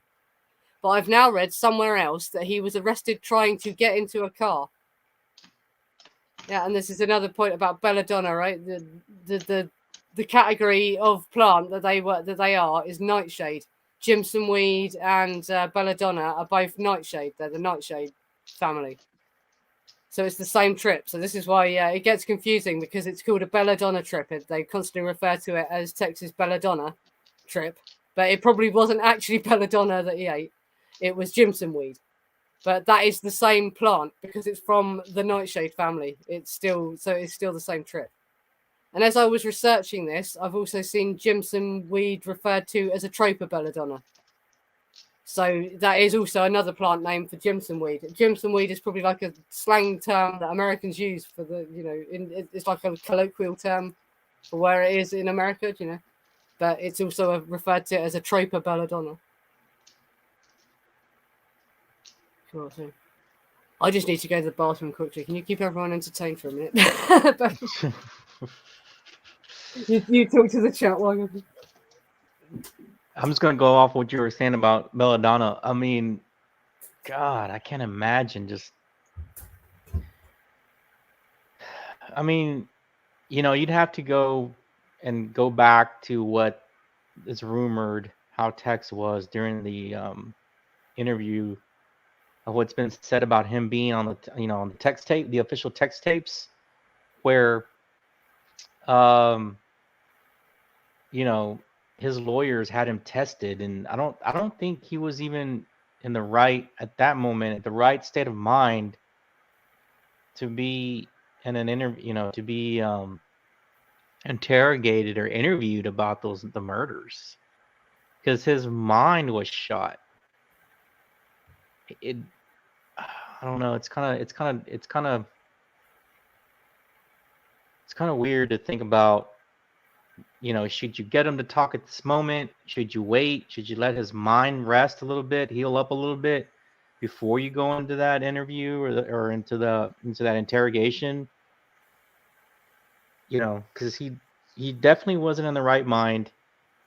And if the police interrogated / interviewed him without any of the doctor in the room, or any of the lawyers in the room, then it wouldn't have counted towards the validity of his statements that would have carried a weight in court.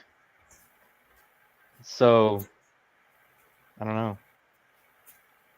That would be interesting to discuss that with a lawyer. Like, what would have been the right on both sides, on the defense side and on the prosecution side? What would have been for the prosecution? What would have been the right strategy to do that interview and that interrogation on text? And of course, on the defense side, how you had to make sure of the availability that your client has in order to make sure that he's not, in a sense, taking advantage of during the interrogation / interview. But there's a lot said about text and how much it changed after the Jimson. Yeah, that belladonna really probably did a number on his brain and his mind. Susan Atkins said that he kept going off on his own and sitting motionless, and they had to hand feed him. He couldn't eat on his own. That's how badly he was messed up after this. Right. And he continued to take belladonna, though, even after that. When he went back to the ranch, he tells the psychiatrist that he continued to eat the Jimson weed. So that wasn't the only time he took it. The guy was just mashing his brain completely with any drug that he could get. Right. Yeah, I mean, it's crazy. I mean, and I think we had a discussion, Nancy, about how subjective or how alert was he during the supposed text tapes, the interrogation interview. That's what I was talking about when you were gone. I was talking about the validity of that that setting for him to have gone through that interrogation interview with police. How valid was his whatever his answers had been, as far as his psychosis was. Yeah, well, that's it. Yeah, so like because in them days they didn't take that into account, did they? Like, yeah, nowadays they have to assess whether you're fit to be interviewed even before they interview a person, don't they? Yeah. And also the other shocking thing is, right, doctors saw him, right, because when he was under arrest for that belladonna trip, he got beaten up by 3 other prisoners because he was stuck in a cell in the holding cage with them, and his behavior was freaking them out, so they beat him up, right, and he had to have stitches. He had to have stitches in his eyebrow. So a doctor must have looked at him, and it's shocking that he wasn't diagnosed with brain damage then, because he was already showing the one sluggish pupil. So a doctor would have been able to see immediately that he had been brain damaged. And this form of brain damage from nightshade plants was known in those days as well. As soon as they had heard he'd taken belladonna and seen that, they would have diagnosed him with brain damage. But the doctor can't have done that. All they did was stitch his eyebrow and they let him go. Which is shocking because I don't know how it works in America, but in the UK, when someone's been arrested, if they have a medical problem, they have to get a doctor, and doctors have to see people. Because if someone dies in custody, it's a whole lot of shit for them if they didn't get a doctor. Do you know what I mean? So nowadays they are much more strict about this sort of thing. But in America in the 60s, apparently, they just threw people that looked like they were tripping their balls off into a cell with other people and then just let them go. They didn't even have them checked out by a doctor to check if they were mentally fit to leave the station and shit like that. They just let them go. And look what Charles Watson did after they let him go. My God. Yeah, that's it. And he went back to the ranch, and he didn't only take more belladonna. He took Jimson weed. He took mescaline, and he was taking speed all the time as well. He was getting a lot of speed from somewhere. And speed is associated with aggression as well, and making people violent. If you have a violent disposition, it's likely to make you more violent. Yeah, that's it as well. It is poison. It is poison. It's used as poison. I've even read in the Manson file someone associated with the Manson family did die of belladonna poisoning. It is used as a poison. But when I get to the belladonna stream, honestly, there's so much to read out about all this. Yeah.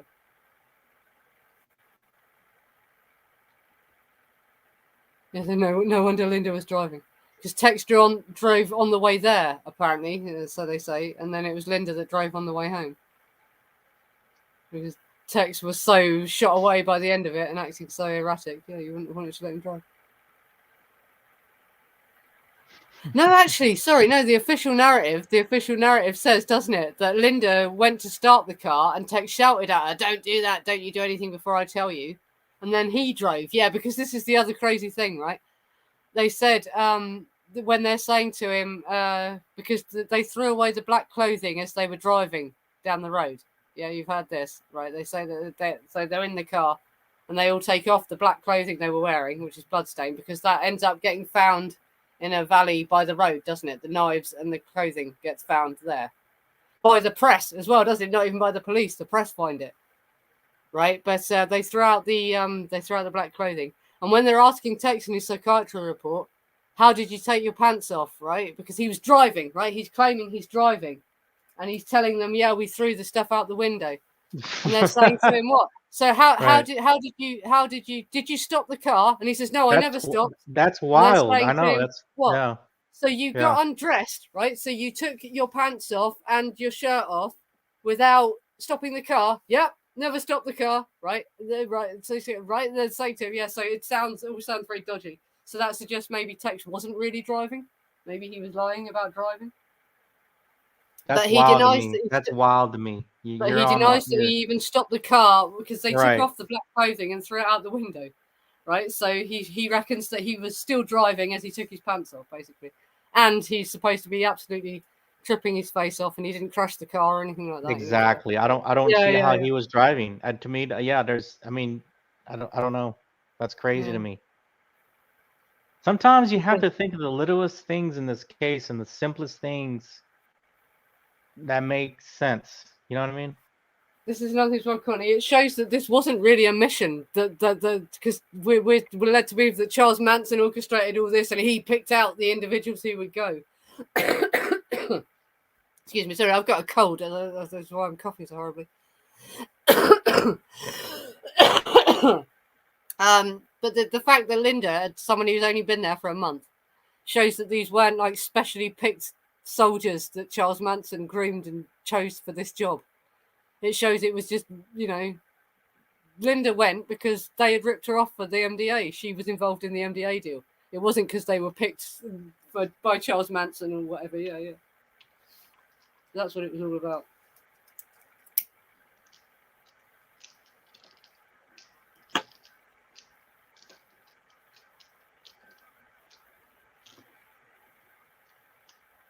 I mean, it's crazy to think about, but sometimes the simplest little things make the best thing, Yes, that's the reason. That's another reason why Linda's supposed to have not driven, because she didn't have a driver's license. So if they got pulled over, it would get their car searched and all that, wouldn't it? And so that, yeah. So that's why she didn't. She says she didn't drive.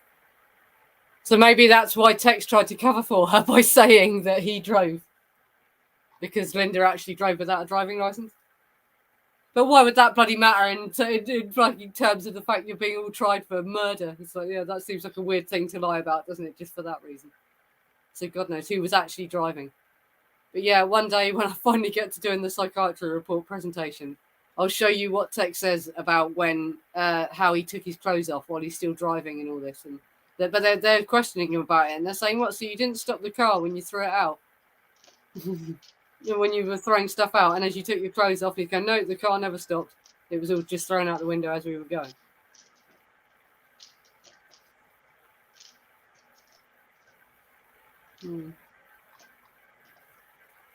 So that's another point, right? Because American cars are different to British cars. You have the long seat, don't you? In English cars, there's 2 seats, but this was a big truck, an American truck, wasn't it? So maybe, he could have been holding the steering wheel and steering while the girls were helping to pull his pants off his legs. So maybe it's possible that he did actually manage to keep driving while he was getting undressed. Who fucking knows? But yeah, the girls helped him take his pants off. Yeah, is what Andrew's saying. So maybe, that is possible. Because of the long seat, you could actually be leaning, driving like that, and put your feet up this way, and so maybe it's humanly possible. But I find it difficult to believe that they never stopped the car at all until they got to the guy's house where they were hosing off, and And also the point is, what if we know they've thrown their clothes away by then because they're found later, aren't they? But it's like this means they must have been standing naked in the guy's garden or just in their underwear because they threw away the dark clothing they were wearing. So they travelled the rest of the way home just in their underwear. Yeah, that's a point. Why doesn't the guy ever mention that they weren't wearing any clothes, right? When he says, I saw 4 people standing in my garden hosing themselves off. That's a good point. If they had taken off their black clothing before they got there, what the hell were they wearing? My God. No back seat in the car. Yeah, so where were they all sat? This is the other thing that confuses me about the car that they were in. Right? So there's 4 of them in this car, so they must all be sat on the front seat. Is how I'm seeing it, yeah. Or like, was there a gap in the back that they could have been sat in where there's no seat, but there's a gap that they could have been 2 other girls could have been sat in? Who knows?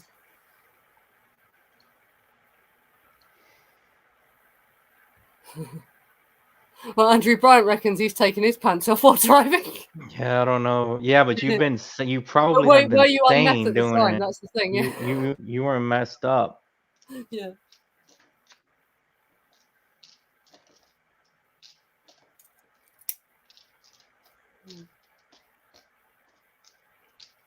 Who knows? The imperfect shows it has no back seat and it's full of beer cans. Yeah, I'm pretty sure I've seen a photo of that as well. Yeah, the back being full of beer cans. Yeah. Yeah, so this is just trying to picture how the hell they were doing all this. Yeah, it's just odd, isn't it?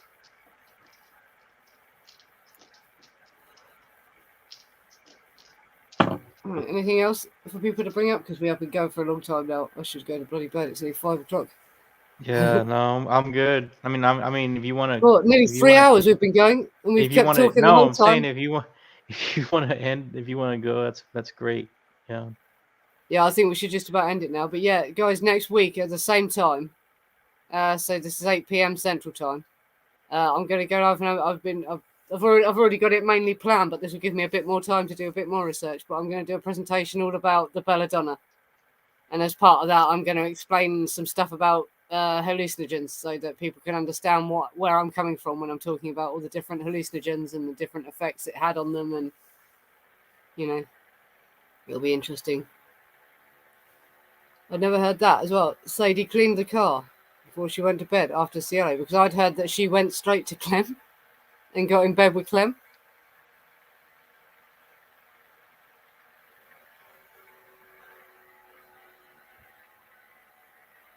Weirdly enough, probably not, Robin, because right when they would probably only have been splatter that was on them, right? They wouldn't have been soaked in blood. When you see Hollywood movies of people getting stabbed, right, you see blood flying everywhere, but in reality, if you actually look at photos of people who've stabbed people and all that, it's like splatters, lines of drips of blood that have flown up on them, and that would have been, most of it would have gone onto the clothing they were wearing, and it would have been absorbed into the clothing. So they may have had some across their faces or on their hands, but most of their bodies were covered by the clothing, right? And it wouldn't have been like, unless one of them had slipped over into a pool of blood and had a load of blood on their clothing, because none of them had like arteries cut, so no one's blood sprayed a lot as they were being stabbed. They all no one's blood sprayed all over them, so like there probably wouldn't have been a lot of blood on them, enough blood to leave a significant amount of blood that you could see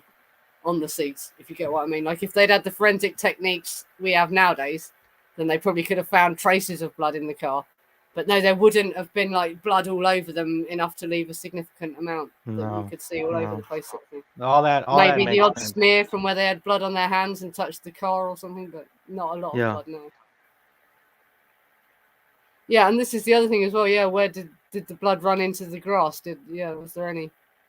Oh, I think he left by accident there. Hopefully he'll come back. Yes, but that's the thing.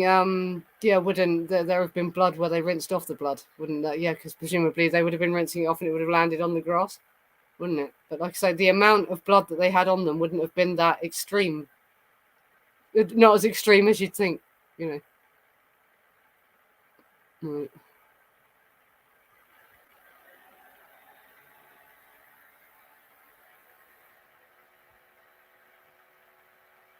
What you talk about when you took your pants off in the car? You went on belladonna and meth. Tex was skinny, yeah, it would have been easy. Apparently Tex wasn't skinny at this point, was he? He was still quite a big bloke at this point. There's Beckham. Right, yeah, no, Tex wasn't skinny at this point. He was still over 200 pounds, wasn't he? He looked skinny when he's in court because when he was in prison he didn't eat, so he lost a lot of weight. But no, Tex was still a big dude at this point, apparently, yeah.